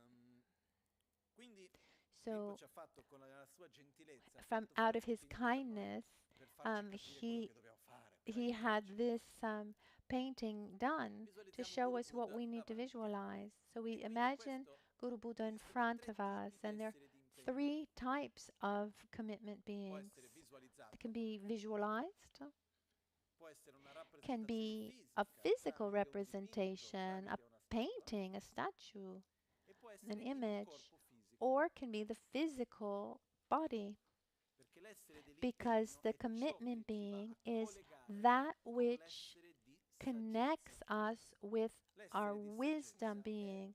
The wisdom being is the actual holy being. his actual being, a subtle mind. Like when we see a photo of someone we love, the photo would be the commitment being, but the energy of that person, the mind of that person, would be the wisdom being. And through the photo, we're able to connect with that person. And that means connecting with our wisdom being through the commitment being visualization. And here there's an important point that in front of the visualization, we ask from the depth of our heart to Guru Buddha, to our own Guru, whether he's living or not. We ask all Buddhas, all lineage masters, all holy beings to come here to this place. Why? And this is important too. I mean, they're busy, no? Well, why should they come to me? Because because they think I'm nice. No, we need to give them a valid reason to come. So please come here now, in this moment, to be my merit field and to bless me, because I deeply want to develop my qualities for the benefit of all beings. I ask you to give me your blessings, to accompany me along this path, be my merit field, to support me along my path. At this point, from our heart, light rays emanate and they go to all holy beings in the 10 directions, the 4 cardinal directions, the 4 intermediate directions, above and below, the 10 directions. I imagine this as like from our heart, there's like a sphere of light that expands in the 10 directions, and it goes to every holy being, no matter how he manifests, and it touches their hearts, inviting them, bringing this request to them. At this point, they accept our request, and an emanation of each one of them, which is similar to lighting a candle lighting a candle from another lit candle wick. So similar to that, there's an emanation of each one of these holy beings that come here, and it comes in front of us like a wisdom of wisdom beings, a rain of wisdom beings, some as big as mountains, some as small as atoms, and they all absorb into our commitment being. When they absorb, the way they absorb, they say it's similar to like the snow falling in the ocean, because when it snows on the ocean, every single snowflake gets absorbed into the ocean. And then when the snow falls into the water, it absorbs and it becomes absolutely inseparable from everything else. Instead, like rain, the raindrops is not as soft, and it instead the snowflakes is very gets actually absorbed into the water, and it that absorbs into Guru Buddha in front of us that we have visualized. At that point, our commitment being and all wisdom beings are inseparable. It's no longer a mere visualization. And this, for example, this is the practice that we do to bless, that we bless holy places. For example, we will do this during the practice of the Rabnechemo. Rab means excellent, Ne means to remain. So it's a practice where we're going to put emphasis in the inseparability of the wisdom beings with our commitment beings of statues and images, and we're going to do this summer with all these monks that we've invited. So every image that becomes a real meeting point that connects us to these holy beings. That's why images should be treated with great respect, not because it's a sacred object, holy object, but it's what connects us effectively to the holy, to the sacred. Having done that, to conclude the part of the merit field and the accumulation of merit, there's the seven-limbed prayer. It's not a recitation, but it's an inner process. The seven and the seven-limb prayer. It's said that the practitioner should repeat it over and over again. In the practice of Guru Puja is mostly the seven-limb prayer plus the request of blessings. And I want to take advantage because let's take a part of the seven-limb prayer. I mean, it's possible, in my opinion, to adapt the seven-limb prayer to our mundane relationships. It's a very powerful tool, and I'd like to take advantage briefly to share this, something that we can actually use. The seven limbs is making praise. I'm here in front of Guru Buddha, the holy beings. Finally, they're there in front of me, and I make praise. I manifest my respect, my gratitude for their presence. I make praise. So I make prostrations. By prostrating, I am making praise with body, speech, and mind. Secondly, I make offerings. I make physically, offerings, candles and incense, the water bowls, and also visualized offerings. So an offering is a way to materialize our faith, our respect, our gratitude. They're important. Then the third point, I admit openly my mistakes. I do this marvelous act, a sign of maturity. I look towards myself and say to others, I erred, I made a mistake without feeling guilty about it. But when recognizing openly and accepting myself, the mistakes of body and mind, the things I did that were just stupid, non-virtuous actions that I have done, because the opposite is sometimes we recognize that we've done something wrong, but we victimize ourselves. Yes, I know I shouldn't have done that, but, and as we said yesterday, anything that comes after but has no value whatsoever. So there's no but. I did something that I shouldn't have done. I recognize that. I ask for blessings to have the clarity and the strength to never repeat such actions. This is the part of purification. And in just a few words, given what we've already said yesterday, you can understand quickly, purification is not about picking the fruit of ripened negative fruit. To purify is actually take away the seed before it sprouts. When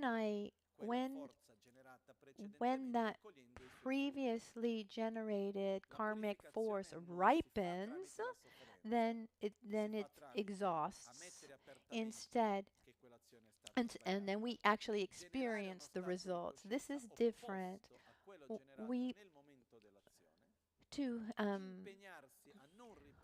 To actually purify, we need to follow the four powers of purification.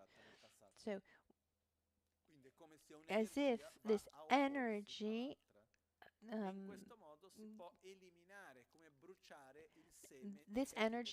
basically burns, let's say, the seed that that was created. As when we talk about purification, it's like eliminating a debt that we have. So we're not paying it back. We're actually eliminating the debt. So we admit our errors without feeling guilty, but we recognize that we shouldn't have done that thing. We generate an opposite feeling. So if the action was done with hate, we should generate love. We should generate the commitment to not repeat that action and generate an action with a virtuous energy that opposes that negative action that we've done.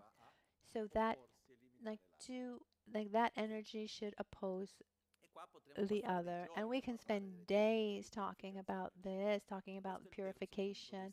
And this is the third point of the 7 limbs. The fourth limb is rejoicing, connecting ourselves with the positive, virtuous things of holy beings, sentient beings, and of ourselves, and rejoice. The fifth point is to ask Guru Buddha to guide us, to accompany us, to show us the Dharma path. Because asking creates the conditions to be able to receive. A little bit like it's said in Buddhist tradition, one couldn't teach what is not asked, and one should teach once one is asked. So the request has a great power, because if I don't ask, I'm not really open to receiving. So one asks Guru Buddha to guide us, to share the Dharma, to share along the path. The sixth limb is asking Guru Buddha to stay with us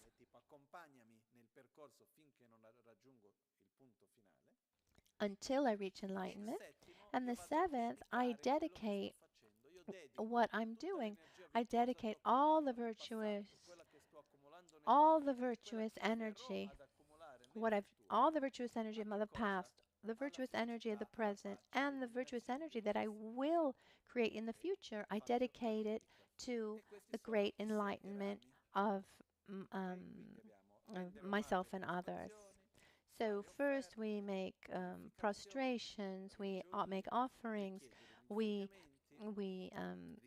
purify negative actions, we rejoice, we ask the Buddha to share the Dharma with us, to stay with us until enlightenment, and then we dedicate the virtues of myself and others to the great enlightenment. I mean, and this is a practice in and of itself too, but now we're just going outside a little bit of the practice. What I like to share with you is how to apply the 7-limb prayer to our daily life and to relationships. And this really works with others, and the others can be husband, wife, mother, father, sister, anyone. Mostly in a closer relationship. It's be a little difficult in relationships that are not very close. What do we do? So we're in front of someone else, and you can do this formally with awareness, or we say, okay, now we're going to integrate the 7-limb prayers into. It can be done explicitly or not. So towards the other person, what we do, we make praise to the other person. So we're in front of the other person and we verbalize. We manifest our respect and we recognize some of his or her qualities that we praise. Oh, you have this characteristic. We allow ourselves to see the qualities in this other person and to verbalize them. Once we've done that sincerely, It's incredible how difficult that is sometimes. As if, as long as that other person doesn't say sorry to me, I'm not going to say anything positive. No. Okay, just let it go. Praise the other person. The other person is there. See him. Because praising someone else is saying, I see you. I see your qualities. It's fundamental. For example, what happens if we're in a room, someone comes in, and we don't even say hello? We don't greet that person. What's the message we're giving to that person? Your presence is not important to me. Saying hello, what is it that we do when we greet someone? We take account of the presence of that person, showing that it's important to us. And so we see that the more important a person is, someone, the greater our greeting is. Shaking one's hand, standing up, or bowing, and every culture has a different way. But we recognize the importance of the presence of the other person. So this first point is about making praise. Well, here we're not massaging that person's ego. There's a term in Tibetan, pele chapya.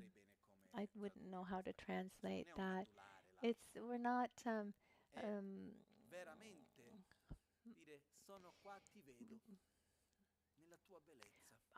but I'm just saying, I see you. I see your positive qualities verbally,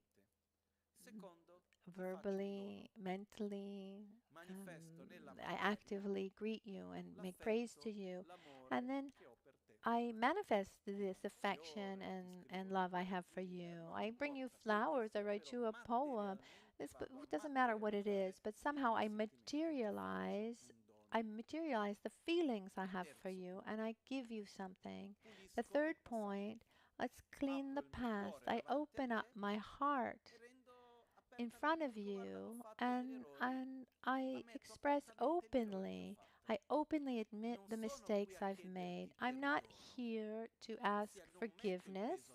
I'm not putting the burden on you that you need to forgive me. It's not about forgiveness. It's a question of admitting openly mistakes, saying, openly, I did this, I said this, and maybe I generated a situation that created disharmony or had negative effects, and I'm sorry for that.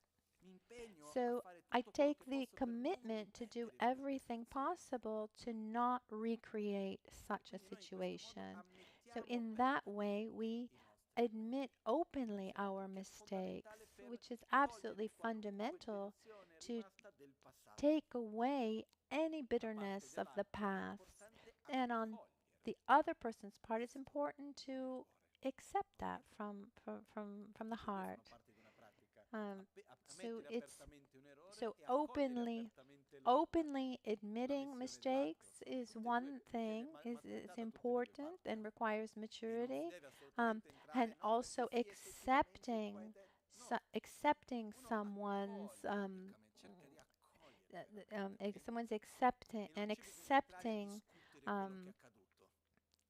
accepting such an admission, let's say, is also requires generosity and maturity without talking about it. It's happened to me, for example, where it's happened to me where I've gone to someone, I've said, if I did something with my way of speaking or doing created suffering for you, I'm really sorry. I don't want that to happen again. So we don't need to talk about whether one person was right or wrong, or if I meant to do it or not. It's about, okay, I acted in a certain way, and that way of acting brought you suffering, and I'm sorry, and I will do everything possible to act in a way that takes great consideration of you. So we openly admit um, our mistakes. The fourth point is about rejoicing for beautiful things, and this is fundamental. Why do we purify first and then we rejoice? Because normally we have this tendency of generalizing that last part. If first we rejoice and then we admit our errors, then we're going to stay stuck on those errors. Instead, if first we admit our errors and then we rejoice, we're going to stay or generalize on beautiful things. It's fundamental to rejoice. It's fundamental to say how wonderful that we were able to do this together, that we have this feeling, that there's trust, that you gave me this and I was able to give you that. Rejoice for the virtuous, positive, joyous things. You know, things even that happened recently and things that happened a long time ago. We rejoice for what one has, rejoice for the other has, rejoice for what we both have together. It's delicate, this next point, but we should clarify what our expectations are. So a relationship between two people, one of the keys between two people is that the relationship is always an exchange. It naturally is an exchange. And when I feel that I am giving what I should be giving and I'm receiving what I should be receiving, I feel good in this relationship. But if I start feeling that I'm giving more than I should be giving and receiving less than I should be giving, the relationship starts showing sign of conflict. So the point is about having more and more clarity about our expectations. Sometimes it can actually it can bring closer, or actually kind of break maybe the situation. But this clarity is fundamental. So how do I do that? I'm here to offer you this. When we're in front of Guru Buddha, what do we ask him? Please guide me on the path to enlightenment, and I offer you my sincere practice. When we're in front of another person, what is it that we want from that person? That sixth point, we ask ourselves, how long do we want to stay together here? We direct ourselves towards the future. May this relationship, may this friendship last over throughout time. We project it towards the future. And that seventh point, which is the dedication, is where we together, we ask ourselves, what's the function of this relationship? Because when the relationship becomes an end of itself, it's the beginning of the end. Instead, when the relationship has a higher function of sustaining each other along the path, or whatever it is, we dedicate this energy. We get to the point, maybe we say, what do I expect from you? I want you to be a good father, a good mother. Maybe I want you to be a good father, a good mother, and it's important for us to stay together until our children are adults. May our relationship create the conditions for them to grow, in a healthy, loving way. That can happen too, but we really should think about why we're together. Are we here together because we want to serve the Dharma? We want to help people in our family? Do we want to grow together spiritually? Do we want to help each other on a material level in our lives? What is it that we're dedicating?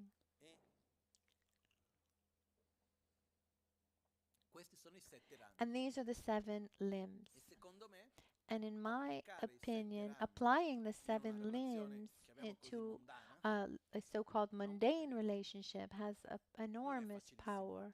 It's not easy, but I think has great power. And ideally, it should be part of our daily life. Should becomes natural to praise, to make offerings, to openly admit our mistakes and clean our conflicts and not let conflicts accumulate. Becomes natural to rejoice and to clarify our expectations. And this is a balance that needs to be found between the two parties. And in this exchange, little by little, one clarifies his or her expectation, and it becomes more natural to direct towards the future. And this keeps a relationship healthy. Is it all clear?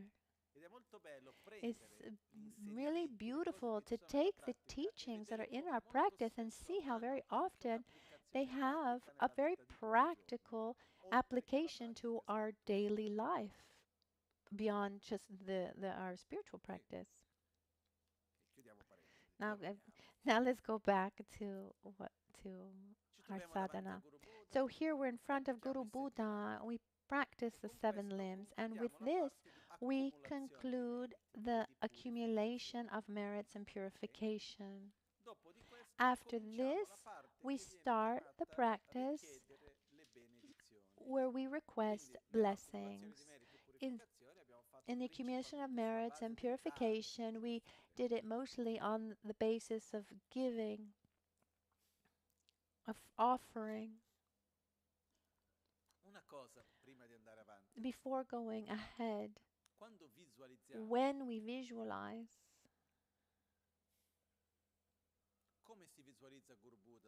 how is it that we visualize Guru Buddha in front of us?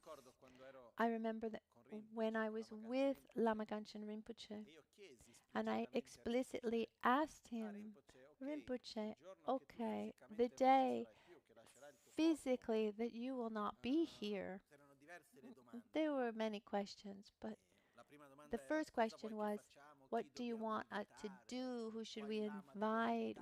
Which Lama should we do? This was about 8 years ago, and he answered me, when I die, you won't be able to invite anyone. And with my pragmatic mind, I thought, what is he saying? He said, there won't be the conditions. It was the full COVID time, and he gave indications of what to do. And then talking about this, Rinpoche, how should we manage your body? There are many different ways in the Buddhist tradition. He said, no, keep my body whole. And if it's not possible, then you can cremate me. But you should keep my body whole without cremating it for at least a year, because people won't be able to come to see me in Albagnano for at least a year. And that's exactly what happened. I mean, he is intact in the stupa. And then I asked him, what shall we do with the stupas in the various centers? He said, no. People don't really understand stupas. Make statues. Okay. How do you want the statue to be? In a traditional way? There are 2 traditional ways. Like a pandita form, monastic, traditional dress with a hat, or in the Mahasiddha form, where he's represented seated like on a tiger, like on a tiger skin with implements in his hand. No. Neither of the 2. And he said, represent me how I usually am. When we visualize, we need to visualize the way that touches our heart the most. And in the visualization, there are details that move things inside. For me, for example, when I visualize Lama, one of the aspects that touches me mostly, tremendously, is his smell. He had such a scent, and when I remember that, which is something that I can't share with you in words, I can't replicate. It's not something I can put into words. It's something that touches me deeply and strongly, much stronger than any image I can have of him. So when we visualize, we should try to connect and use the resources that we have of our five senses to connect with that, with our guru. And that visualization is this bridge that connects us to our wisdom being.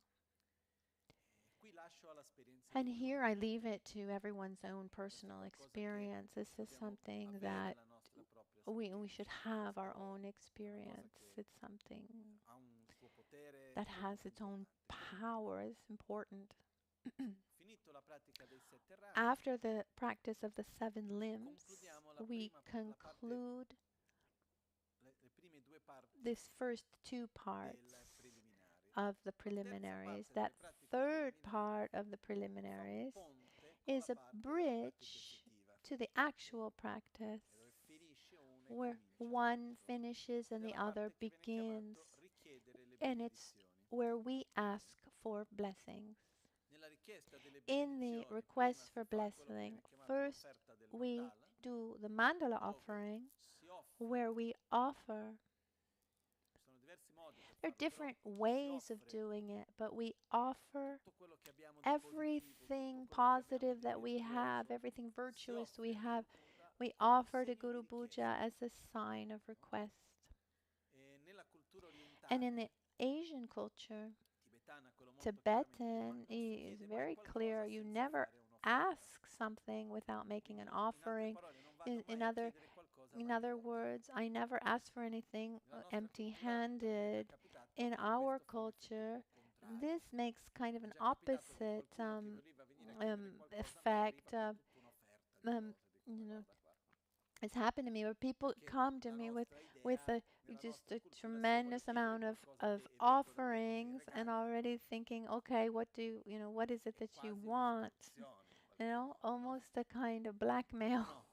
No, it's like this, isn't it? Like, okay, like you're not giving me the possibility of saying no by bringing all these gifts. And instead, in the Asian culture, it's enormous lack of respect to ask for something without bringing something. So I'm giving value to my requests.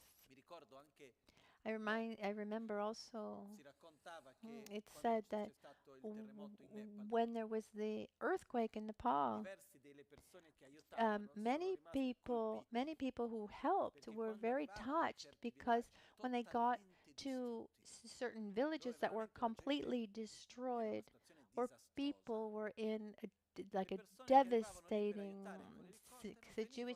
situation, and they were received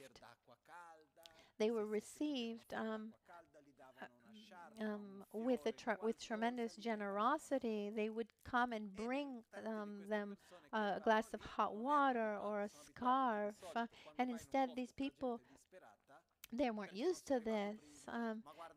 They were used to hearing things like, where have you been? Why didn't you come before? And and the complaints about their terrible situation.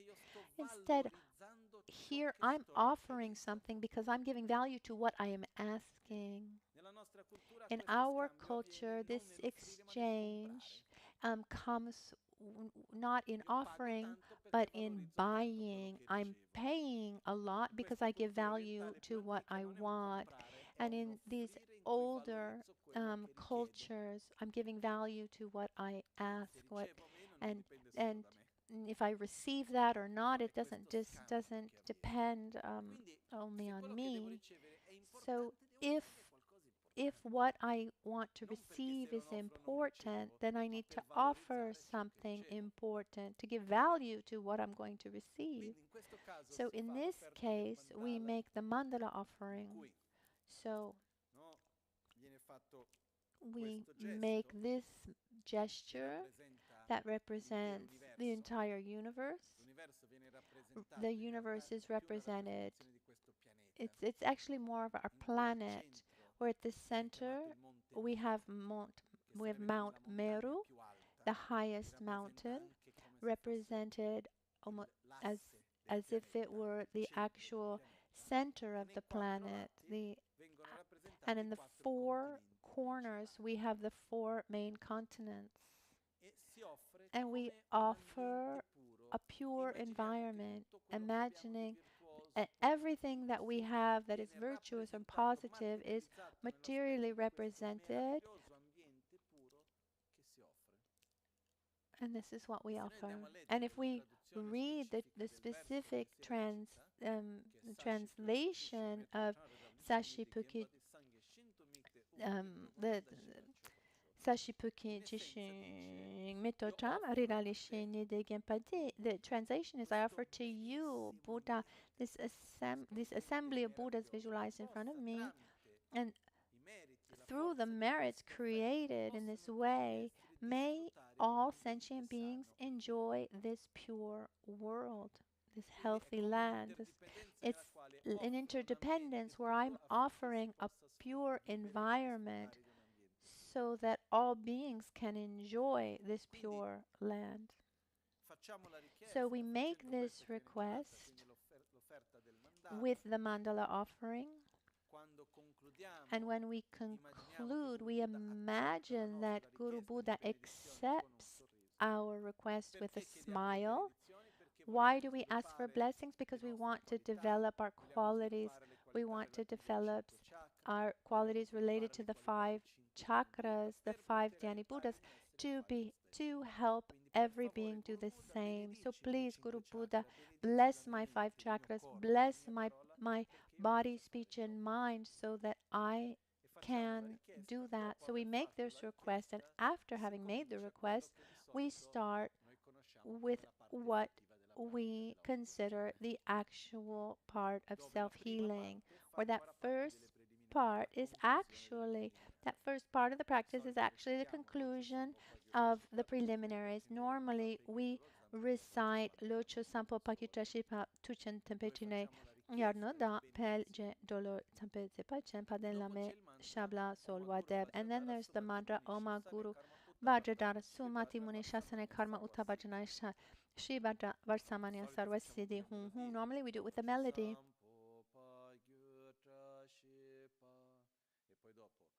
And then after,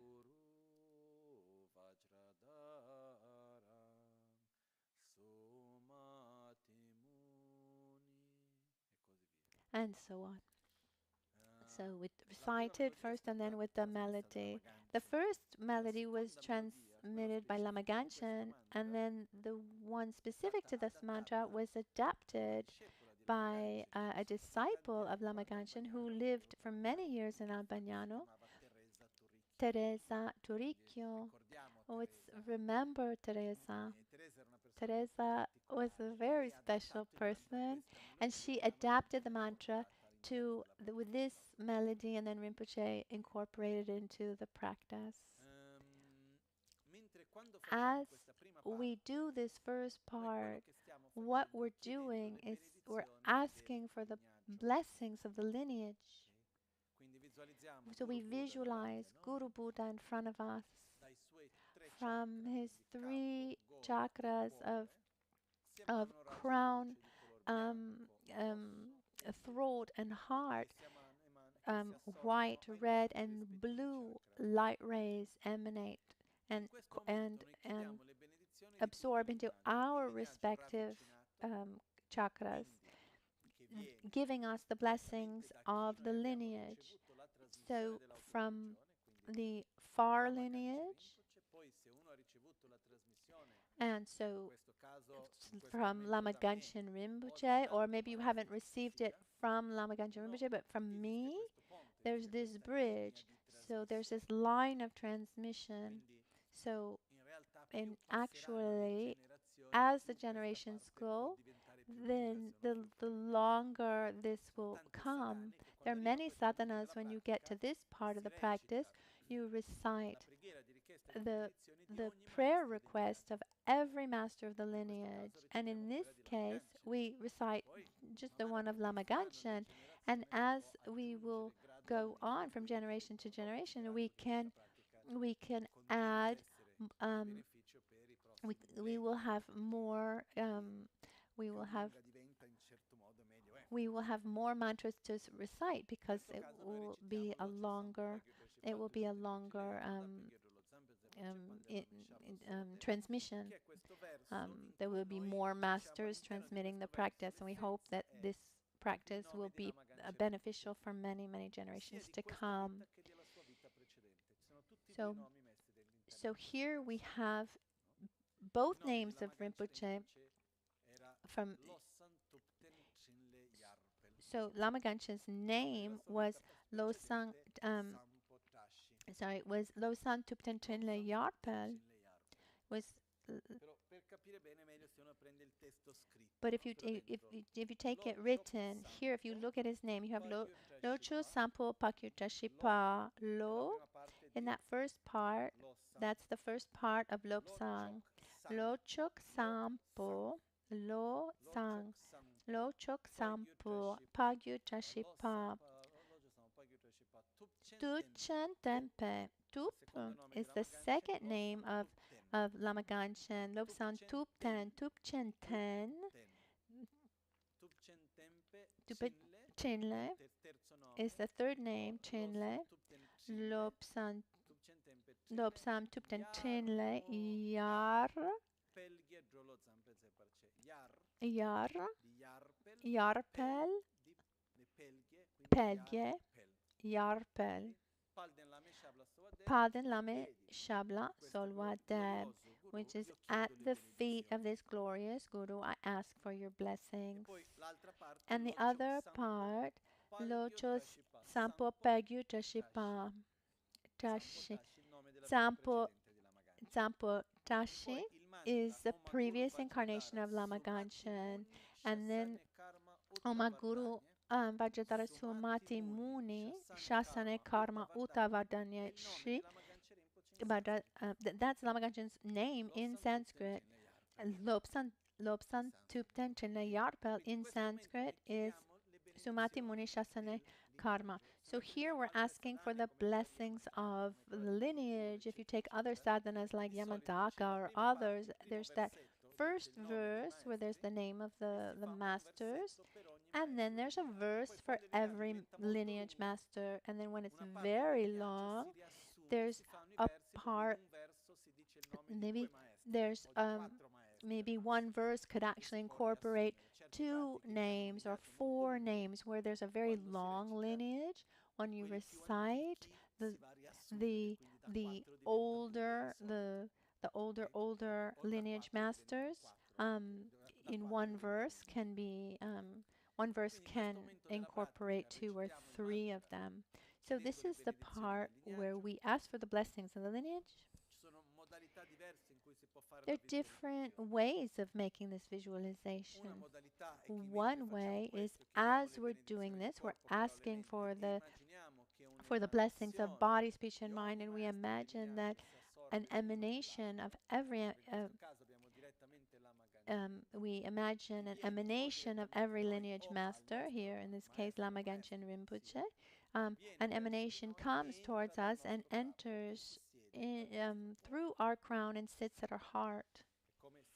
As if doing this, our body, speech, and mind on a subtle level become inseparable from Guru Buddha and eventual lineage masters. it's key to imagine, to feel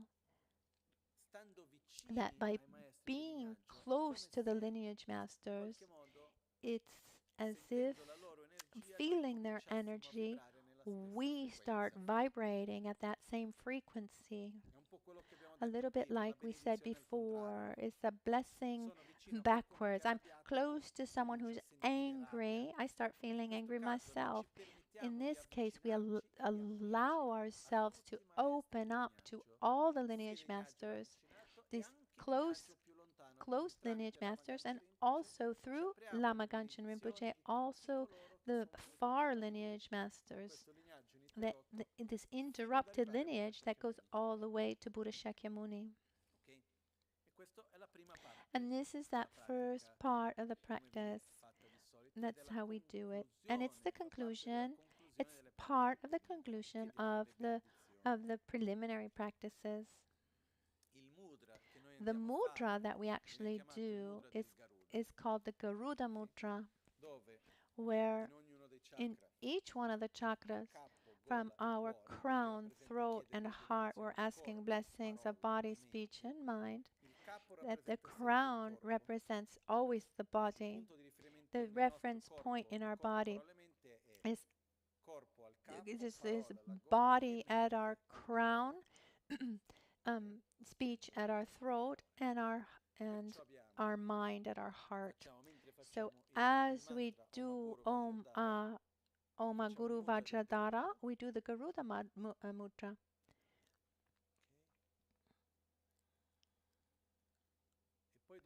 And then after, as we go up, we come back up, and bringing our arms back up, we imagine light rays that come from Guru Buddha visualized in front of us, and they go from his crown and absorb into our crown, and then we do the same thing. And as we emanate, we're asking for the blessings. And when we bring back up, we're receiving the blessings. And then in this case, there are red lights, nectars that come to our throat. And then we ask for the blessings of mind from our heart, and then we receive them in the form of light rays and nectars that are blue in color that absorb into our heart. And this is the first part. And as we do this, what we feel, this connection, this closeness to Guru Buddha, as if we allowed ourselves to be in his presence, and we start little by little, we start vibrating in his same frequency. And it's a very beautiful part of the practice, important part. Normally we recite the mantra 3 times, at least 1 time, or 3 times, or you can also, for each one of the chakras, you can actually even accumulate the mantra, and or do the mudra just once, and then with your mala do 21 times or 108 times the mantras as you visualize, white light and nectars that to our crown, red at our throat, and blue at our heart. And at that point, an emanation of Guru Buddha enters through our crown and sits joyously at our heart, and becoming inseparable from body, speech, and mind of Guru Buddha. And then after lunch, I'll explain the practice of Guru Yoga, which is connected to asking for blessings, because you can conclude the practice with Guru Yoga, or you can go beyond. So it's possible to do the preliminary practices, ask for blessings, do Guru Yoga, do the Guru Yoga, and then then close with the dedications. I mean, Guru Yoga is a practice in and of itself, or you can use it as to continue to other things. Or maybe someone wants to, maybe someone wants to focus on Guru Yoga or wants to use this as a bridge to do other practices. Lama Ganchen, he would always do this, even if he just had to drive from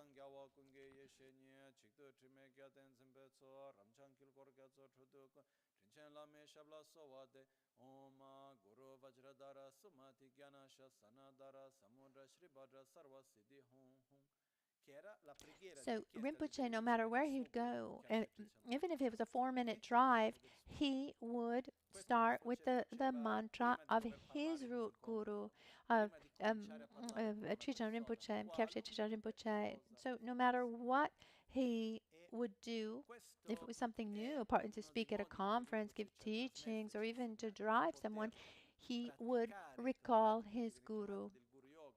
This practice of Guru Yoga, and after lunch I'll give you more details, and you can do this at any moment of the day, and so we should maintain this, and I try my best to integrate this. Whenever we do teachings, for example, I always start with Locho Sampo Pakyutta Shipa. We connect with our masters, ask for their blessings. And this part of the practice, as we'll see, concludes with in the feeling and meditating on feeling that our own body, speech, and mind is inseparable from the body, speech, and mind of our root guru. And it's said over and over again that the Guru Yoga practice is the most important of all practices. We'll talk about it after lunch. Otherwise, I just get too excited about it. No, and I'll just go on and on. So with this, we've concluded the main parts of the preliminary practices. It's important for us to see that there is actually a path, that we start where we are, meditating on our breath, meditating on the Four Noble Truths, generating our motivation, love towards ourselves, love towards others. We generate our merit fields. We help all beings. We generate merit fields. We do the 7-limb practice. We ask for blessings. We receive the blessings. And then we start with the rest of the practice.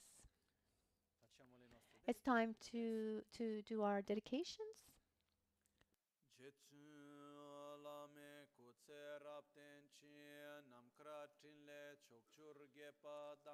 Losan tempe drume sasumgi drowe munsela tatu ne gyurche kyewa kuntu yanda lama dang dralme cheki pela longche ching sadan lamge yunte rabzone dorje change kopan nyur tobe sho nimo dele tsendele nime kuyan delek shin ninsen takto delek pe kuncho sumke jingelo kuncho sumke ngodrobotso kuncho sumke trashisho.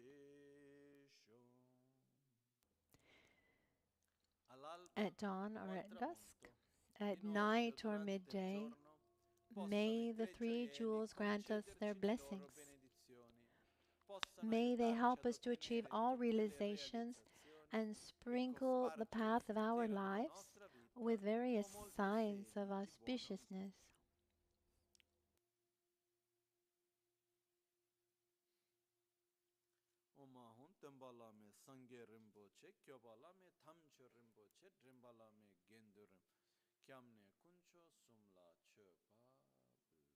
Locho sampo pa gyutra shipa tuche tempe trinle yar pegye drulo zambe zebra che panden lame shela chepa. Buon appetito. Have a good lunch. Thank you, everyone, and we'll come back at 3:30.